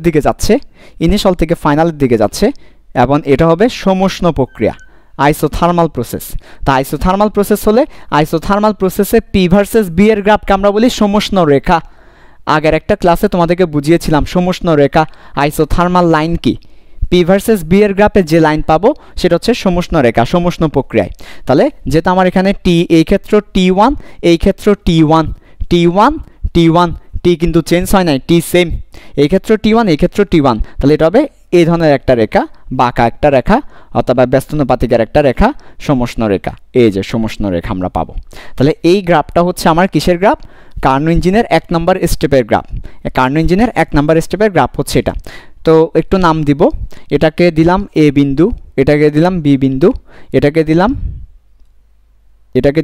E, এটাকে দিলাম F। তাহলে A B E F একটা আয়তক্ষেত্র পাচ্ছি, একটা আয়তক্ষেত্র না, একটা ক্ষেত্র পাচ্ছি, দেখছো? এই যে দেখো একটা ক্ষেত্র পাচ্ছি, A B E F একটা ক্ষেত্র লাগবে, জেনে রাখো, একটা ক্ষেত্র তৈরি করেছে, এটা জেনে রাখো। আচ্ছা, তো এবার আসো, তাহলে কাজের ক্ষেত্রে আমরা কি বসাবো? N R T ln, V final হচ্ছে V2, তার মানে V2 বসাবো, আর V ইনিশিয়াল হচ্ছে এটা, তার মানে V1 বসাবো, তার মানে V2 V1 বসাবো না, শেষ ভলিউম বসাবো, শেষ ভলিউম কত হয়েছে সেটা বসাবো উপরে, আর আদি ভলিউম কত ছিল সেটা বসাবো নিচে। এরপর N R T, এই যে T কত ছিল সেটা বসাবো এখানে, তাহলে আমরা W পেয়ে যাব। তাহলে কখনো যদি আমাকে এরকম কার্নো ইঞ্জিন দিয়ে, কার্নো গ্রাফ দিয়ে, কার্নো চক্রের গ্রাফ দিয়ে আমাকে যদি কাজ বের করতে বলে, ভয় পেও না, গ্রাফ দেখে ভয় পেও না, দেখো তোমাকে যদি গ্রাফ দিয়ে কাজ বের করতে বলে, ফাইনাল ভলিউম নিয়ে এখানে বসিয়ে দাও, ইনিশিয়াল ভলিউম নিয়ে এখানে বসিয়ে দাও, তাপমাত্রা নিয়ে এখানে বসিয়ে দাও, তো কার্নো ইঞ্জিনের কাজ বের হয়ে গেল। ঠিক আছে, ওকে। আবার আমরা জানি কাজ মানে হচ্ছে এরিয়া, তোমাদেরকে পড়াইছি আমি কাজে গতিবিদ্যায় যে কাজ মানে হচ্ছে এরিয়া। তো কাজ মানে হচ্ছে এরিয়া, এই যে এখানে P ভার্সেস B এর যে এরিয়া, P এবং B এর যে এরিয়া, সেই এরিয়াটাকে আমরা বলি P ভার্সেস B গ্রাফের এরিয়াকে আমরা কি বলি? কাজ বলে থাকি, ওয়ার্ক। তার মানে মনে রাখবা P ভার্সেস B এর গ্রাফে যে এরিয়াটা পাবা সেটাও কাজ নির্দেশ করবে। তাহলে আমার এখানে যে ক্ষেত্র A B E F, এই ক্ষেত্রটা কি নির্দেশ করবে? কাজ নির্দেশ করবে। তাহলে কাজের আরেকটি ইকুয়েশন হচ্ছে A B E F, এই ক্ষেত্রটা, অথবা তুমি চাইলে F E লিখতে পারো সিরিয়াল মেনটেন করার জন্য, যদি সিরিয়াল মেনটেন করতে চাও A B F E লিখতে পারো সিরিয়াল মেনটেন করার জন্য। তাহলে এই ক্ষেত্রটা আমার কাজ নির্দেশ করবে। তাহলে কখনো যদি আমার এই ক্ষেত্রের ক্ষেত্রফল দেওয়া থাকে সেটাও আমার কাজের কি হবে? মান হবে। ওকে, তাহলে এটা হচ্ছে কার্নো ইঞ্জিনের কাজের ইকুয়েশন, এটা হচ্ছে গ্রাফ, আর এটা হচ্ছে শর্ট রিপ্রেজেন্টেশন। তো কার্নো ইঞ্জিনের 1 নম্বর স্টেপকে আশা করি বুঝতে পেরেছি আমরা। ওকে, 1 নম্বর স্টেপ যদি বুঝো, বাকি 3টে স্টেপ এক্স্যাক্টলি এটার মতোই, সো বুঝতে খুব বেশি কষ্ট হবে না। বাকি 3টে স্টেপ একটু ধৈর্য ধরো, ধৈর্য ধরে ধরে যেতে হবে আমাদের। আগে বললাম কার্ন ইঞ্জিনের এটা তো একটা বিশাল লেকচার, তো একটু ধৈর্য ধরে ধরে আমাদেরকে যেতে হবে বাকি লেকচারে। তাহলে চলো এবার স্টেপ 2তে যাব। ওকে,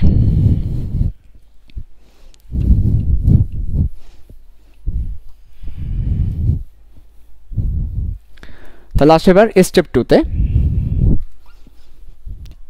স্টেপ 1 যদি খুব ভালো করে ফিল করতে পারো তাহলে স্টেপ 2, 3, 4 কোনো ব্যাপারই না, কোনো ব্যাপারই না, কোনো ব্যাপারই না।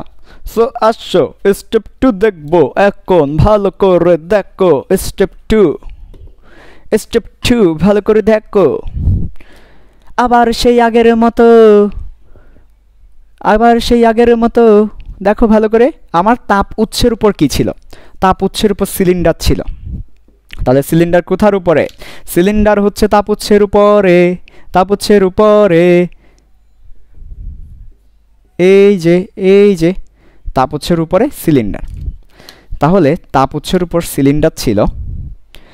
এরপর এটা ছিল তাপ গ্রাহক, সরি তাপ আসন, তাপ অন্তরক আসন, আর এটা ছিল তাপ গ্রাহক।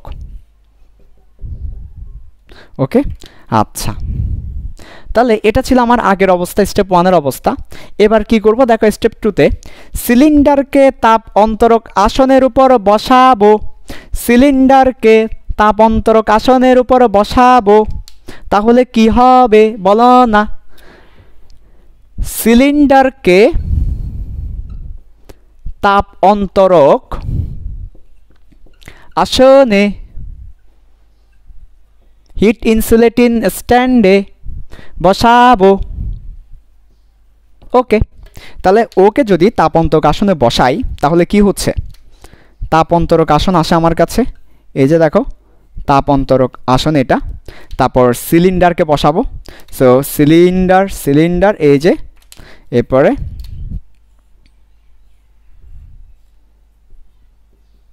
এই। ওকে, তাহলে দেখো ভালো করে, তাপ অন্তরক আসনের উপর সিলিন্ডারকে বসালাম। তাহলে এবার কি হবে? সিলিন্ডার তো সব দিকে আবদ্ধ হয়ে গেল, দেখো না? তোমার এটা হিট কন্ডাক্টর ঠিক আছে, কিন্তু তাপ অন্তরক আসনের ওই পৃষ্ঠা তো তাপের আদান প্রদান করতে দিচ্ছে না। তাহলে এই ব্ল্যাক অংশটা তো ইনসুলেটর, ব্লু অংশটা না হয় কন্ডাক্টর, ঠিক আছে, ব্লু অংশটা কন্ডাক্টর, বাট ব্ল্যাক অংশটা তো ইনসুলেটর। ফলে কন্ডাক্টরের পরে ইনসুলেটর, ফলে আর কোন দিকে যাবে? যাওয়ার কোনো রাস্তা নাই। তার মানে চারদিকেই চিপাই পড়ে গেছে, চারদিকেই চিপাই পড়ে গেল। তাহলে এই ব্যাপারটাকে আমরা দেখাবো তোমাদেরকে, এই ব্যাপারটাকে আমরা দেখাচ্ছি এখানে। খুবই দুঃখজনক হলো সত্য ব্যাপারটা।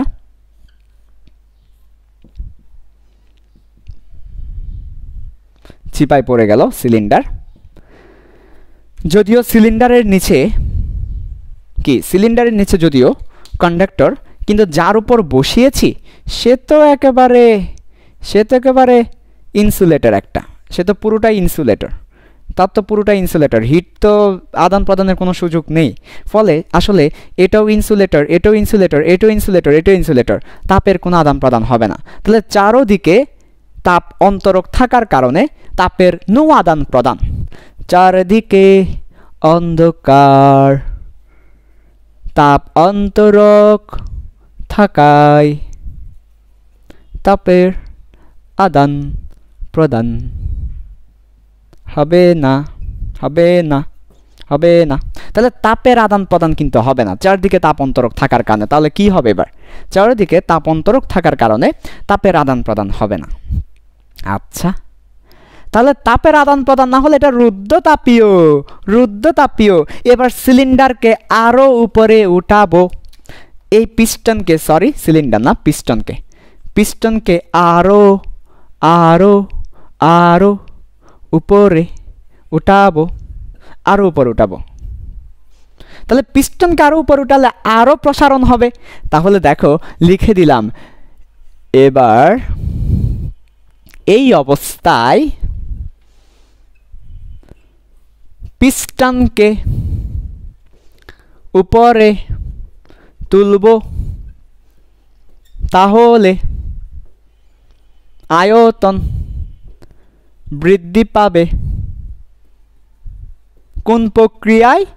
আগের মতো প্রশ্ন করেছি কোন প্রক্রিয়ায় এবার তাপের আদান প্রদান হচ্ছেই না এই যে দেখো না এর আগে তো তাপ উৎসের সাথে সিলিন্ডারের তাপের আদান প্রদান হয়েছে এবার যার উপর বসাইছি তার সাথে তাপের আদান প্রদান হচ্ছে না তাহলে কোন প্রক্রিয়ায় সবাই বলো রুদ্ধতাপীয় প্রক্রিয়ায় ভেরি গুড এডিয়াবেটিক প্রসেস তাহলে এডিয়াবেটিক প্রসেস ওকে তাহলে রুদ্ধতাপীয় প্রক্রিয়ায় তাপের কোনো আদান প্রদান হবে না তাহলে তাপের আদান প্রদান না হলে আমার চাপ কী হবে চাপ তো কমবে ডেফিনেটলি কারণ ভলিউম আমরা তো জানি PV to the power gamma সমান ধ্রুবক তাহলে V to the power gamma সমান 1/p তো বি ইনক্রিজ করলে পি ডিক্রিজ করবে তাহলে আমার চাপ কমবে এটা স্বাভাবিক আয়তন বাড়লে চাপ কমবে অমনু এখন তোমাকে সেই প্রিবেসিক আবার স্মরণ করতে হবে একটু আগেই বলে রেখেছিলাম অমনু এখন দেখো তো এখন আমাকে একটা কথা বলো আয়তনকে যখন প্রসারণ করব রুদ্ধতাপীয় প্রক্রিয়া কোন প্রক্রিয়া রুদ্ধতাপীয় প্রক্রিয়া তাহলে রুদ্ধতাপীয় প্রক্রিয়ায় কয়জন চলক 3 জন চলক নাম কি তাহাদের পিও চলক ভিও চলক টিও চলক তো পি কি হলো কমলো চাপ কমেছে ভি কি হয়েছে বেড়েছে টি কি স্থির থাকবে এর আগে স্টেপ 1 এ তো টি স্থির ছিল সমুষ্ণ প্রক্রিয়া এবার তো টি স্থির থাকবে না রুদ্ধতাপীয় প্রক্রিয়া টি কি হবে বেচিক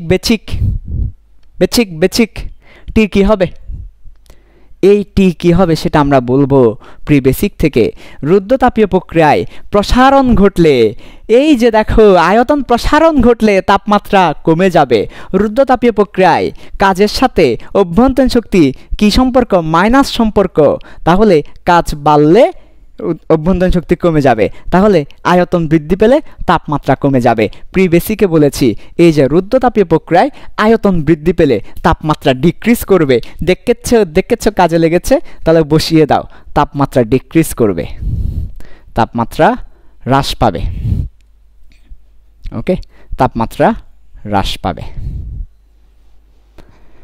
তাহলে তাপমাত্রা হ্রাস পাচ্ছে চাপও হ্রাস পাচ্ছে আয়তন বৃদ্ধি পাচ্ছে রুদ্ধতাপীয় প্রক্রিয়া তাহলে এই আর কি এখন তাহলে শর্ট রিপ্রেজেন্টেশন দেখাতে হবে তোমাদেরকে শর্ট রিপ্রেজেন্টেশনের পরে কাজের সমীকরণ এবং গ্রাফ দেখব আমরা তো চলো একবার রিভিউ দিয়ে দিই তাহলে দেখো স্টেপ 1 আমার সিলিন্ডারটা তাপ উৎসের উপর ছিল পরবর্তীতে সেটাকে তাপ অন্তরক আসনের উপর বসিয়েছি সো তাপ অন্তরক আসন বা হিট ইনসুলেটিং সিট বা স্ট্যান্ডের উপর বসানোর পরে সিলিন্ডারকে তাপ অন্তরক আসনে বসানোর পরে এবার যেহেতু তাপের আদান প্রদান হচ্ছে না রুদ্ধতাপীয় প্রক্রিয়ায় পিস্টনকে উপরে তুললাম আয়তন বৃদ্ধি পেল চাপ কমে গেল রুদ্ধতাপীয় প্রক্রিয়া আয়তন বৃদ্ধি পেলে তাপমাত্রা হ্রাস পাবে এই আর কি তাহলে এবার একটু অ্যানিমেশন দেখবো অ্যানিমেশন দেখার পর আবার ওই ব্যাপারটা আসবে সো দেখো এখন তোমরা দেখতে পাবে যে সিলিন্ডারটা তাপ অন্তরক আসনের উপর বসাবে তারপর এটাকে প্রসারণ করবে এই ব্যাপারটা দেখতে পাবে ওকে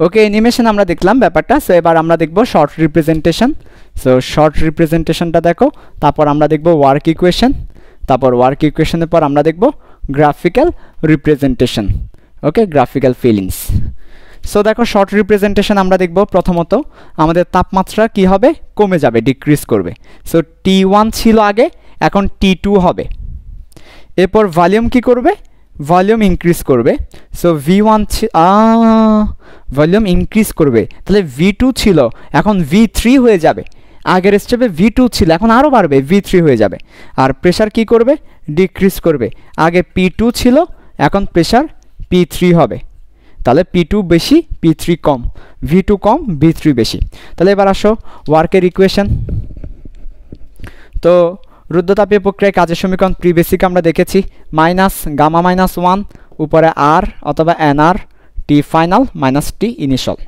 এটা হচ্ছে আমার কাজের সমীকরণ গ্রাফিক্যাল রিপ্রেজেন্টেশন আছো সো গ্রাফিক্যাল রিপ্রেজেন্টেশনের ক্ষেত্রে দেখো আবার এটা হবে পি এটা হবে ভি সো খুব দ্রুত দেখাতে পারবো এবার তোমাদেরকে আগেই বলেছি সমুষ্ণ রেখার চেয়ে রুদ্ধতাপীয় রেখা অধিক খাড়া তো এর আগেরটা একটু দেখাবো, তারপর এখন একটা দেখাবো।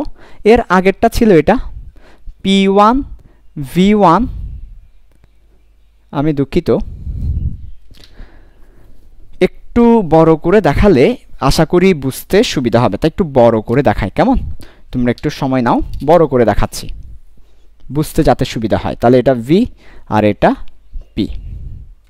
ফার্স্ট পয়েন্ট এটা, যার মান হচ্ছে P1 V1 T1, and second point হচ্ছে এটা, যার মান হচ্ছে P2 V2 T1, T2 দিও না আবার T1।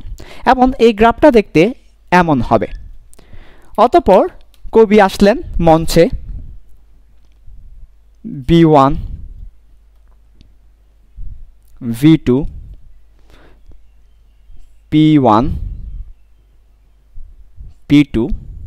নাও আমরা দেখতে পাচ্ছি তাপমাত্রা কমে যাবে, ওইটা একটু পরে আসি তাপমাত্রার ব্যাপারে। ভলিউম এবং প্রেশারটা একটু আগে দেখি। ভলিউম বাড়বে, তার মানে এটা ছিল আমার V1, এটা ছিল আমার V2, এখন V3 আরও বড় হবে, V3 আরও বাড়বে, তার মানে এই জায়গায় একটা বিন্দু নিলাম যেটা V3 এর জন্য আরও বাড়লো V3। এবং প্রেশারটা কি হবে? প্রেশারটা আগে P1 এ ছিল, তারপর P2 তে নেমে আসলো, এটা আরও নেমে আসবে, তার মানে এই জায়গায় একটা বিন্দু নিলাম, মানে এটা হচ্ছে আমার P3, তার মানে P3। তাহলে এটা হচ্ছে আমার V3 আর এটা হবে P3। ওকে, তাহলে দেখো এই যে এটার সাথে এটা কানেক্টেড করে দিব, তাহলে এটা হবে আমাদের রুদ্ধতাপীয় রেখা। তো এই যে এই বিন্দুর স্থানাঙ্ক হবে কত? তাহলে এই বিন্দুর স্থানাঙ্ক হবে P3 V3 T2। এবার T1 থাকবে না, T2 হয়ে যাবে। এর আগের বার T1 ছিল, এবার T2 হয়ে যাবে। এমন একটা কথা বলেছি, সমুষ্ণ রেখার চেয়ে রুদ্ধতাপীয় রেখা অধিক খাড়া। এটা সমুষ্ণ প্রক্রিয়ায়, তাই এটাকে সমুষ্ণ রেখা বলছি। এটা রুদ্ধতাপীয় প্রক্রিয়ায়, তাই এটাকে রুদ্ধতাপীয় রেখা বলছি। এডিয়াবেটিক লাইন, অধিক খাড়া, স্টিপার। দেখছো খুবই চমৎকার, সেই না ভাই? পুরোই সেই। আমাকে যদি বলে বলে বলে কাজের সমীকরণ বের করতে, তাহলে মাইনাস nr গামা মাইনাস 1, টি ফাইনাল হচ্ছে T2, টি ইনিশিয়াল হচ্ছে T1, বসিয়ে দিলেই পেয়ে যাব কাজের সমীকরণ। তাহলে এটা হচ্ছে T2, এই যে, এটা হচ্ছে T1। গ্রাফ থেকে সব কিছু বের করে নিয়ে আসতে পারবে। তোমাদেরকে শিখিয়েছি আরেকটা বিকল্প সূত্র। রুদ্ধতাপীয় প্রক্রিয়ায় বিকল্প একটা সূত্র ছিল, মাইনাস কি ছিল বলতো? V final minus PV initial divided by gamma minus 1। nr T2 এর জায়গায় PV2 লিখলাম, nr T1 এর জায়গায় PV1 লিখলাম। তাহলে দেখো এই যে এই ফর্মুলাটা অ্যাপ্লাই করতে আমরা পারবো, sorry V final P initial P final, এই যে। তাহলে দেখো চাইলে তুমি nr-T এর পরিবর্তে PV লিখতে পারো, কারণ PV সমান nr-T, ঠিক আছে? ওই ফর্মুলা দিয়ে এখানে এই জিনিসটা লিখতে পারো। তোমাদেরকে কিন্তু একটা কথা বলেছিলাম, রুদ্ধতাপীয় প্রক্রিয়া কিন্তু PV সমান nr-T না, কিন্তু আমরা ওই ওয়ার্কের ইকুয়েশনের ক্ষেত্রে কিন্তু আমরা কি ওই ফর্মুলাগুলো অ্যাপ্লাই করি। এটা আগেও বলেছিলাম তোমাদেরকে, PV মাইনাস VI লিখতে পারি, কারণ নিচে কিন্তু আমাদের ওই রুদ্ধতাপীয় প্রক্রিয়ার যে প্রভাবটা, সে প্রভাবটা অলরেডি নিচে নিয়েছি, গামা আছেই, কোনো সমস্যা নাই, এই আর কি।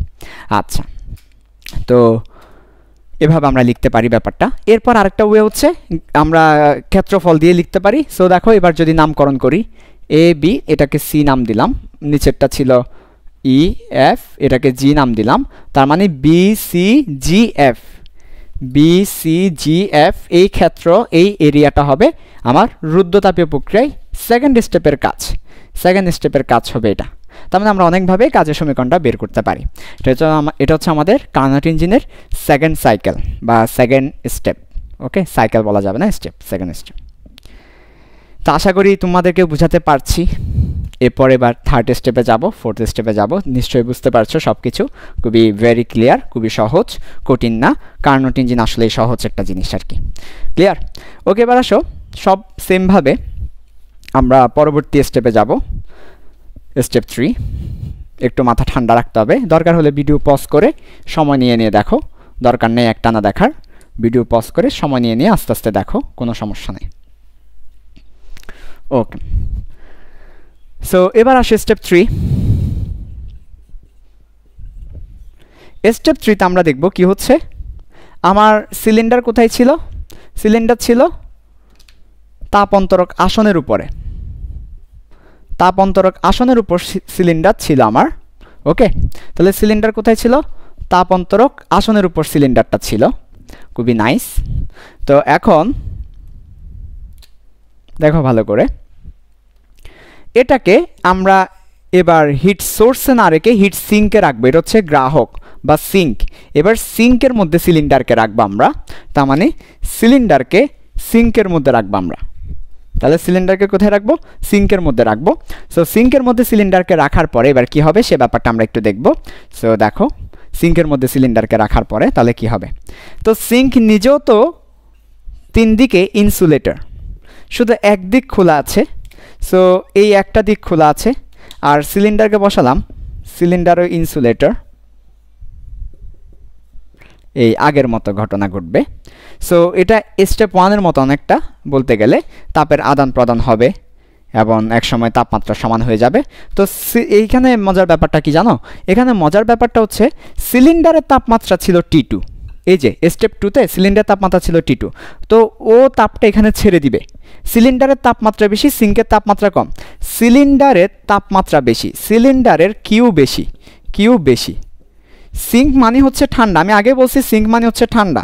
তাহলে সিঙ্কের যে তাপমাত্রা সেটা কম, তাহলে বেশি তাপমাত্রা থেকে কম তাপমাত্রার দিকে তাপ যাবে, তাপ গিয়ে ওইটা সমান করে দিবে, বেশি তাপমাত্রার বস্তুর তাপমাত্রা সমান করে দিবে। তাহলে এটা তাপমাত্রা T2 হয়ে যাবে।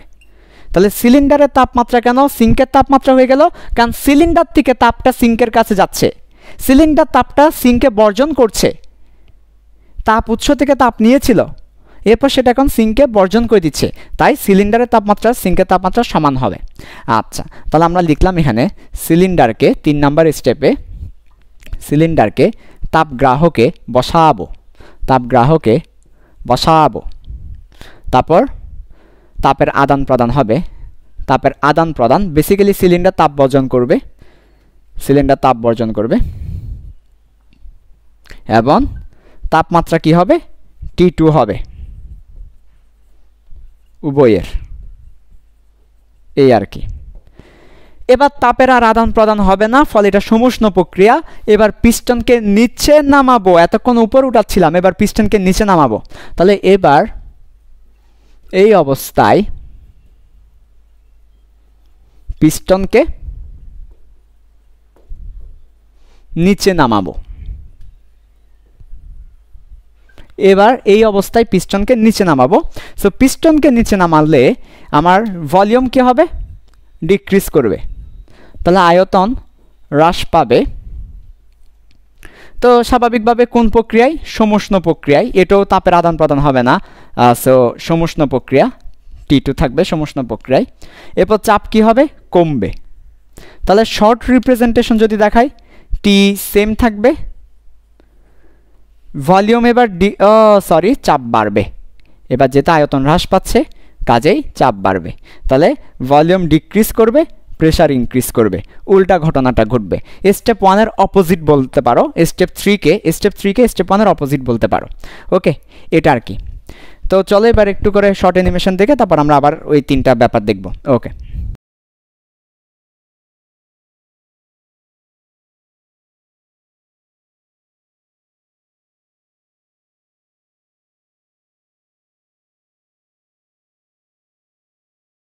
ওকে, তাহলে অ্যানিমেশন শেষে এখন দেখো, তাহলে আমরা ফার্স্ট অফ অল 3টা ঘর হবে। শর্ট প্রেজেন্টেশনের জন্য একটা, ওয়ার্কের জন্য একটা, আর হচ্ছে গ্রাফের জন্য, গ্রাফিক্যাল ফিলিংসের জন্য আরেকটা। তাহলে আসো শর্ট রিভিউতে। টি আমার কি থাকছে? কনস্ট্যান্ট থাকছে। ভলিউম আমার ডিক্রিজ করছে, ভলিউম V3 ছিল V4 হবে। আমার প্রেশার ইনক্রিজ করছে, প্রেশার P3 ছিল P4 হবে। ওয়ার্কের ইকুয়েশনটা সমুষ্ণ প্রক্রিয়া হওয়ার কারণে nRT ln V final minus V initial হবে। এবার গ্রাফিক্যাল রিপ্রেজেন্টেশন আমরা যাব। সো আমরা আগের দুটো সহ আঁকবো। তাহলে দেখো, আগের দুটো সহ যদি আঁকতে যাই তাহলে V আর এটা হচ্ছে P। আগের দুটো সহ যদি আমরা আঁকতে চাই তাহলে আমরা বুঝতে পারবো, ব্যাপারটা সহজ হবে আমাদের জন্য। সো একদম প্রথমে ছিল P1 V1 T1, তারপরেরটা ছিল P2 V2 T1, তারপরেরটা ছিল P3 V3 T2। ওকে, সো আমরা এই রেখাগুলোকে কমপ্লিট করছি। ওকে, নাইস। এবার মজার ব্যাপারটা দেখো, এবার আমাকে বলেছে V3 B4 হবে এবং ডিক্রিজ করবে, তার মানে V3 চেয়ে B4টা কম। তো আমরা যদি এখানে ডিনোট করে দিই, এটা V1, এটা V2, এটা V3, তো এটা V1 V2 V3, B4টা হবে ডিক্রিজ করবে, কমে যাবে। কতটুকু কমবে উই ডোন্ট নো, আমরা জানি না কতটুকু কমবে, বাট কমবে। তাই আমরা B4কে V3 এর চেয়ে কম দেখাবো, যে কোনো একদিকে রাখবো, B3কে এখানে রাখলাম, B4কে B3 এর চেয়ে কম দেখাবো। যে কোনো, তুমি চাইলে এটাকে এই জায়গায়ও রাখতে পারো, এই জায়গায়ও রাখতে পারো। আচ্ছা, তো দেখো আমরা এটাকে এই জায়গায় রাখলাম, আমাদের ইচ্ছে মতো রাখতে পারো, জাস্ট এটা চেয়ে এদিকে হলেই হবে, অর্থাৎ কমছে বুঝাবে, কমছে। আচ্ছা, এরপর প্রেসার দেখো তো, P3 এর চেয়ে P4টা বেশি হবে, ইনক্রিজ করছে। তাহলে এটা ছিল আমার P3, P1, P2, তাহলে অবশ্যই P4কে একটু উপরে দেখাতে হবে, P3 এর চেয়ে উপরে দেখাতে হবে। যে কোনো জায়গায় দেখানো যাবে, আমরা এই জায়গায় দেখাচ্ছি P4, উপরে দেখাতে হবে। তাহলে এটা হবে আমার সমষ্ণ প্রক্রিয়া। তাহলে গ্রাফটা, সমষ্ণ প্রক্রিয়ার গ্রাফটা হবে এমন, একদম এক্স্যাক্টলি যে এটা সমান হইতে হবে বা এরকম হইতে হবে দেখাতে পারলে ভালো, এটা সমান করে দেখাতে পারলে ভালো, যদিও এটা সমানই হবে, কারণ এটা প্রত্যাবর্তী প্রক্রিয়া। কার্ন ইঞ্জিন হচ্ছে একটা প্রত্যাবর্তী প্রক্রিয়া, তোমরা নিজেরাই বুঝতে পারছো, আগের জায়গায় ফিরে আসে। তাহলে সমান করে দেখাতে পারলে ভালো, এই যেটার সমান করে। ওকে, তাহলে আমার এই হচ্ছে, তাহলে এই পয়েন্টটা কত, এই পয়েন্ট হচ্ছে P4 B4, বাট তাপমাত্রা T2, তাপমাত্রা সেম থাকবে, তাপমাত্রা চেঞ্জ হবে না। তাহলে এই পয়েন্টটাকে আমি একটু করে লম্বা দাগ দিচ্ছি, লম্বা দাগ দিয়ে বোঝাচ্ছি, পয়েন্ট হচ্ছে P4 B4 T2, এই পয়েন্টটা। ওকে, আচ্ছা, তাহলে এবার দেখো এখানে আমাকে এবার বলতে হবে কাজের সমীকরণ nRT ln B ফাইনালকে V ইনিশিয়ালকে, B final হচ্ছে B4, V ইনিশিয়াল হচ্ছে V3। এই যে বুঝে বুঝে করা, দেখছো, এখান থেকে ফাইনাল নিলাম, ইনিশিয়াল নিলাম, বুঝে বুঝে করলে তুমি W3 পেয়ে যাবা। W3 মানে 3 নাম্বার স্টেপের কাজ। আবার তুমি চাইলে এরিয়া নিয়েও করতে পারো। তাহলে এইটুকুর এরিয়া নিতে হবে আমাকে, এইটুকুর এরিয়া নিতে হবে, এই যেটা হচ্ছে B4, তাহলে এইটুকুর এরিয়া নিয়ে কাজ করতে হবে। তাহলে এরিয়াটা আর দেখাচ্ছি না, এরিয়াটা নিশ্চয়ই বুঝতে পেরেছো তোমরা, এরিয়া নিয়ে কাজ করতে হবে। ওকে, তো এটা ছিল আমার স্টেপ 3, বুঝতে পেরেছো। এবার স্টেপ 4 হবে স্টেপ 2 এর অপোজিট, আর বাকিটা এই যে এটা যুক্ত হয়ে যাবে, এটা যুক্ত হয়ে যাবে, বাকিটা তো বুঝতে পেরেছো, এটা যুক্ত হবে, রুদ্ধতাপীয় হবে। এবার আবার আগের জায়গায় ফিরে আসবে, T2 T1 হবে। তো স্টেপ 4 আমরা একটু যাচ্ছি, গ্রাফটা থাক, আমরা গ্রাফটা আর কষ্ট করে আঁকবো না, জাস্ট বাকি জিনিসটা দেখাচ্ছি স্টেপ 4-এ, এখনই শেষ হয়ে যাবে। ওকে,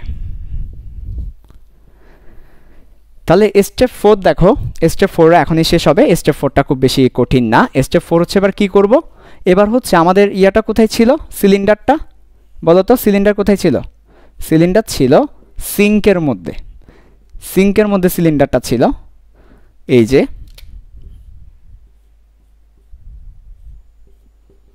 সিঙ্কের মধ্যে সিলিন্ডার ছিল।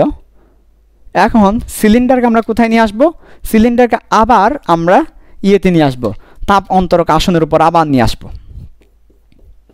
তার মানে আবার এই জায়গায় নিয়ে আসবো সিলিন্ডারকে, এই সিলিন্ডারকে আবার এই জায়গায় যখন নিয়ে আসবো, ওই যে আবার ইনসুলেটিং, তার মানে এবার আবার রুদ্ধতাপীয়, তাপের আদান প্রদান হবে না। সিলিন্ডারকে এখান থেকে এখানে নিয়ে আসলাম, তাহলে কিসের আদান প্রদান হবে না, তাপের আদান প্রদান হবে না। তাহলে তাপের আদান প্রদান না হলে, তাপের আদান প্রদান হবে না, হবে না, হবে না, হবে না, তাহলে এটা কি প্রক্রিয়া, রুদ্ধতাপীয় প্রক্রিয়া, রুদ্ধতাপীয় প্রক্রিয়া। রুদ্ধতাপীয় প্রক্রিয়া হলে তাপমাত্রা চেঞ্জ হবে। এবার পিস্টনকে নিচে নামাবো, ওই আবার নিচে নামাবো, পিস্টনকে নিচে নামাবো, নামাবো, নামাবো, তাহলে ভি কি হবে, কমবে, পি কি হবে, বাড়বে।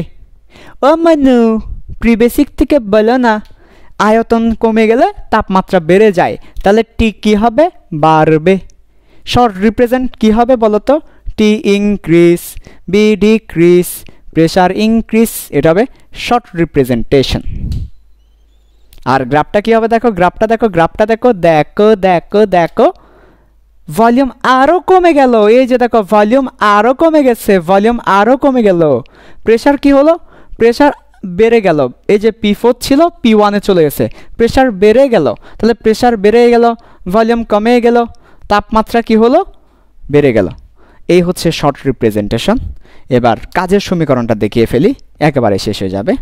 কাজের সমীকরণটা হচ্ছে মাইনাস NR গামা -1 T2 থেকে T final minus T initial. এবার ভালো করে খেয়াল করো, যাদের বেসিক নাই তারা তো শেষ। টি ফাইনাল হচ্ছে T1, টি ইনিশিয়াল হচ্ছে T2। তাহলে এই ক্ষেত্রে ফাইনালকে ফাইনাল ও ইনিশিয়ালকে ইনিশিয়াল ও বুঝে বুঝে করতে হবে। চোখ বন্ধ করে T2 - T1 লিখে দিলে ভুল হবে। যে ফাইনাল তাকে ফাইনাল বলো, T1 ফাইনাল ফাইনাল বলো, T2 ইনিশিয়াল ইনিশিয়াল বলো। তাহলে এটা হচ্ছে কাজের সমীকরণ। তো এইভাবে করে কার্নো ইঞ্জিনে আমরা মোটামুটি কাজের সমীকরণটা দেখেছি। খুবই ভালো কথা। কার্নো ইঞ্জিনে কাজের সমীকরণ আমাদের শেষ। অ্যানিমেশনটা এবার একটু করে দেখাবো তোমাদেরকে। অ্যানিমেশন দিয়ে এবার আমরা দেখাবো রিয়েল ইঞ্জিনে, এই যে পুরো কার্নো ইঞ্জিন তো আমরা শেষ করলাম, রিয়েল ইঞ্জিনে কিভাবে কাজ করে এবার সেটা দেখাবো। ওকে, তাহলে অ্যানিমেশনটা দেখো রিয়েল ইঞ্জিনে কিভাবে কাজ করে।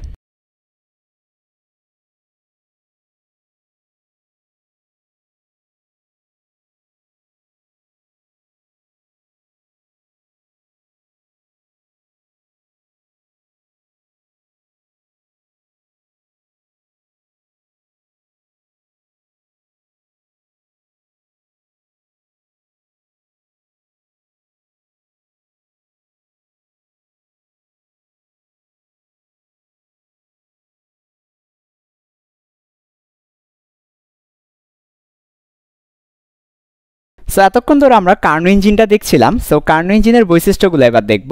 কার্নো ইঞ্জিনের কী কী বৈশিষ্ট্য আছে দেখা। 1 নাম্বার, কার্নো ইঞ্জিন যেভাবে সামনে যায় সেভাবে বিপরীতে ফিরে আসে। তাহলে কার্নো ইঞ্জিনের জন্য কোন শব্দটা তুমি ব্যবহার করবে? কার্নো ইঞ্জিন হচ্ছে একটা প্রত্যাগামী ইঞ্জিন। কার্নো ইঞ্জিনের জন্য আমরা প্রত্যাগামী শব্দটা ব্যবহার করব। প্রত্যাগামী প্রক্রিয়া, প্রত্যাগামী ইঞ্জিন। 2 নাম্বার, কার্নো ইঞ্জিন আমি যাই তাপ দিচ্ছি তাকেই সে কাজে পরিণত করে দিচ্ছে। তাহলে দেখো তুমি দেখতে পেয়েছো কার্নো ইঞ্জিনের ক্ষেত্রে, তুমি নিশ্চয়ই দেখতে পেয়েছো যে কার্নো ইঞ্জিনের ক্ষেত্রে আমি যে ডেল কিউটা দিচ্ছি, del U plus del W, step 1-এ এটা 0 হয়ে যাচ্ছিল সমুষ্ণ প্রক্রিয়ায়, সমুষ্ণ প্রক্রিয়া এটা 0 হয়ে যাচ্ছিল। তাহলে আমি যে পরিমাণ তাপ দিচ্ছি তাকেই সে কোথায় পরিণত করছে? কাজে পরিণত করছে। তাহলে কাজকে তাপকে 100% কাজে পরিণত করে দিচ্ছে। স্টেপ 1 এবং স্টেপ 1 আমরা দেখেছি সেটা। তারপর স্টেপ 3-তে আবার কাজকে 100% তাপে পরিণত করছে। আর স্টেপ 2 এবং 3-তে কি যা আছে তাকেই সে মোটামুটি তাপমাত্রা বৃদ্ধি বা হ্রাস করতেছে। ওইটা না, আমাদের স্টেপ 1টা দেখলেই হবে। স্টেপ 1 সবাই দেখো, তাপ দিচ্ছি ডেল ইউ 0, সমুষ্ণ প্রক্রিয়া 100% কাজে পরিণত করে দিচ্ছে 100%। তাহলে আমরা বলেছি কার্নো ইঞ্জিন হচ্ছে 100% কাজে পরিণত করে দিতে পারে। তাহলে কার্নো ইঞ্জিনের দক্ষতা কত? ইফিসিয়েন্সি কত? 100%। কার্নো ইঞ্জিনের ইফিসিয়েন্সি কত? কার্নো ইঞ্জিনের ইফিসিয়েন্সি হচ্ছে 100%। ওকে, ঠিক আছে, খুব ভালো কথা। এবার লাস্ট ওয়ান, কার্নো ইঞ্জিনের ক্ষেত্রে একটা বিষয় দেখেই কার্নো ইঞ্জিনটা শেষ হবে। কার্নো ইঞ্জিনের ইফিসিয়েন্সি দেখেছি এবং এটা একটা প্রত্যাগামী ইঞ্জিন, সেটাও দেখেছি। এবার কার্নো ইঞ্জিনের ক্ষেত্রে যেটা দেখব, কেন এটাকে কার্নো সাইকেল বলা হচ্ছে, চক্র বলা হচ্ছে, ইনিশিয়াল এবং ফাইনাল স্টেটটা সেম, সেই জন্য। লাস্ট ওয়ান, কার্নো চক্রে মোট পূর্ণ চক্রে কাজ কত? কার্নো ইঞ্জিনে এই প্রশ্নটা পরীক্ষা অনেক বেশি আসে, সো একটু মনোযোগ দাও। কার্নো ইঞ্জিনে মোট পূর্ণ চক্রে কাজ কত? সো খুবই ইম্পর্ট্যান্ট, কার্নো ইঞ্জিনের মোট পূর্ণ চক্রে কাজ কত বের করার জন্য আমাদের একটা বেসিক দরকার হবে। সেই বেসিকটা হচ্ছে, কার্নো ইঞ্জিন আমরা আগেই বলেছি যেভাবে সামনে যায় সেভাবে পেছনে ফিরে আসে। তাহলে সে V1 থেকে V2-তে যাচ্ছে, V1 থেকে V2-তে যাচ্ছে, এক্ষেত্রে যে পরিমাণ প্রসারণ হবে, সে যখন V3 থেকে V4-এ ফিরে আসবে রেশিওটা সেম হবে, সেই পরিমাণ সংকোচন হবে। যেভাবে সামনে যায় সেভাবে বিপরীতে ফিরে আসে। তাহলে V1 থেকে সে যেভাবে V2-তে যাবে সেভাবে V3 থেকে V4-এ ফিরে আসবে। এই কথার অর্থ হচ্ছে V2 ডিভাইডেড বাই V1 যা হবে রেশিওটা, এই রেশিওটা কিসের রেশিও? প্রসারণ রেশিও। এটা হচ্ছে প্রসারণ রেশিও। এক্সপানশন রেশিও, তেমনিভাবে এখানে B4/B3 সেম, এটা হচ্ছে সংকোচন রেশিও, এটাও সেম হবে, এটাও তাই হবে। তাহলে যেইভাবে প্রসারিত হবে সেভাবে সংকুচিত হবে, শুধুমাত্র সামনে একটা মাইনাস আসবে, সামনে একটা কি আসবে, মাইনাস আসবে, কারণ প্রসারণ আর এটা সংকুচন।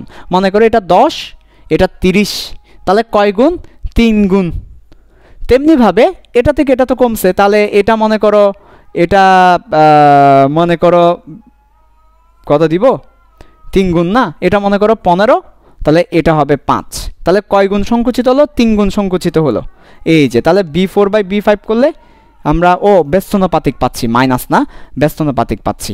তার মানে এই সংকোচনের অনুপাতটাও তাই হবে। আমরা এখান থেকে ইয়েটা লিখতে পারি, B3/B4টাও তাই হবে। এই যে ব্যস্তনুপাতিক পাচ্ছি, এটা চেয়ে এটা তো কম হবে, তাহলে আমরা ব্যস্তকরণ করে দিলে সেম জিনিসটা পাবো, অর্থাৎ সংকোচন রেশিও আর প্রসারণ রেশিও সেম। ওকে, তো এই জিনিসটা আমাদের একটু জানা দরকার কার্নো ইঞ্জিনের মোট পূর্ণ চক্রের কাজ বের করার জন্য। সো এবার একটু মাথা ঠান্ডা রেখে দেখো এই ব্যাপারটা, মাথা ঠান্ডা রেখে একটু দেখো সবাই। ওকে, দেখে আমার একটু বলো তো কার্নো ইঞ্জিনের কাজগুলো কি কি ছিল। স্টেপ ওয়ানে কি ছিল বলো তো, W1 সমান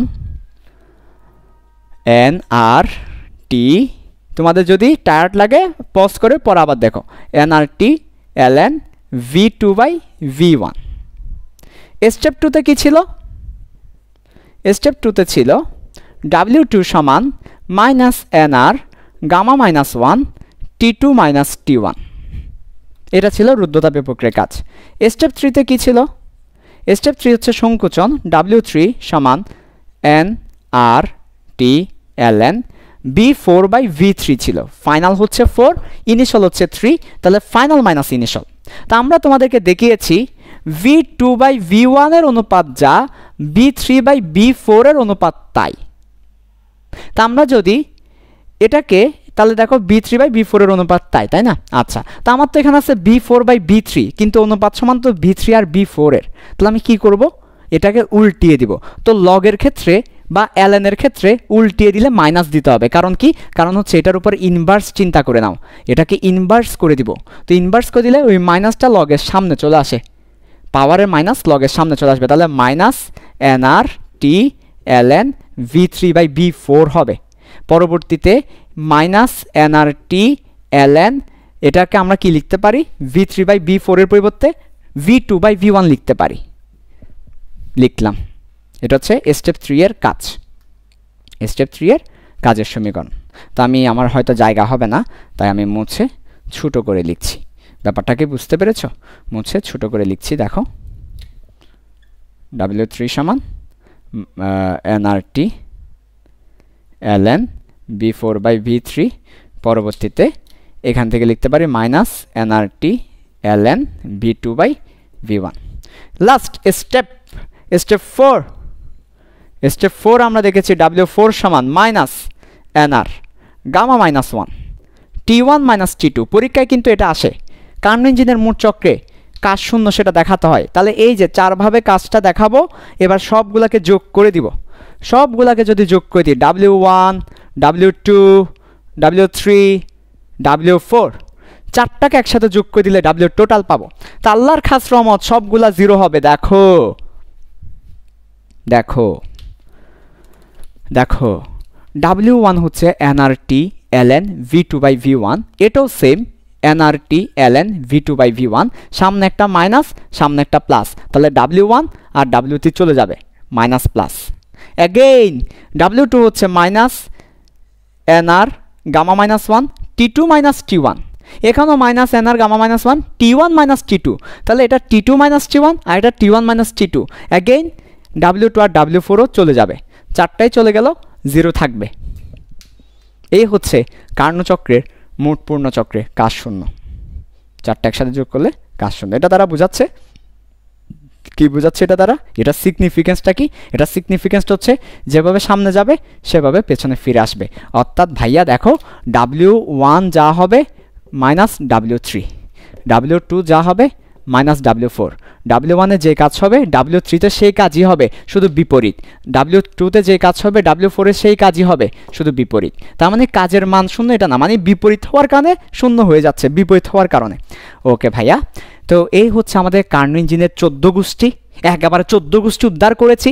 এখন তুমি এই ভিডিওকে 3 বা 4 বার করে দেখো, ভাগ করে করে দেখো, ভালো করে দেখো, 14 গোষ্ঠী উদ্ধার করো, হয়ে যাবে। ঠিক আছে, কার্নো ইঞ্জিন তো সহজ আসলে, তাই না? সহজ। ওকে।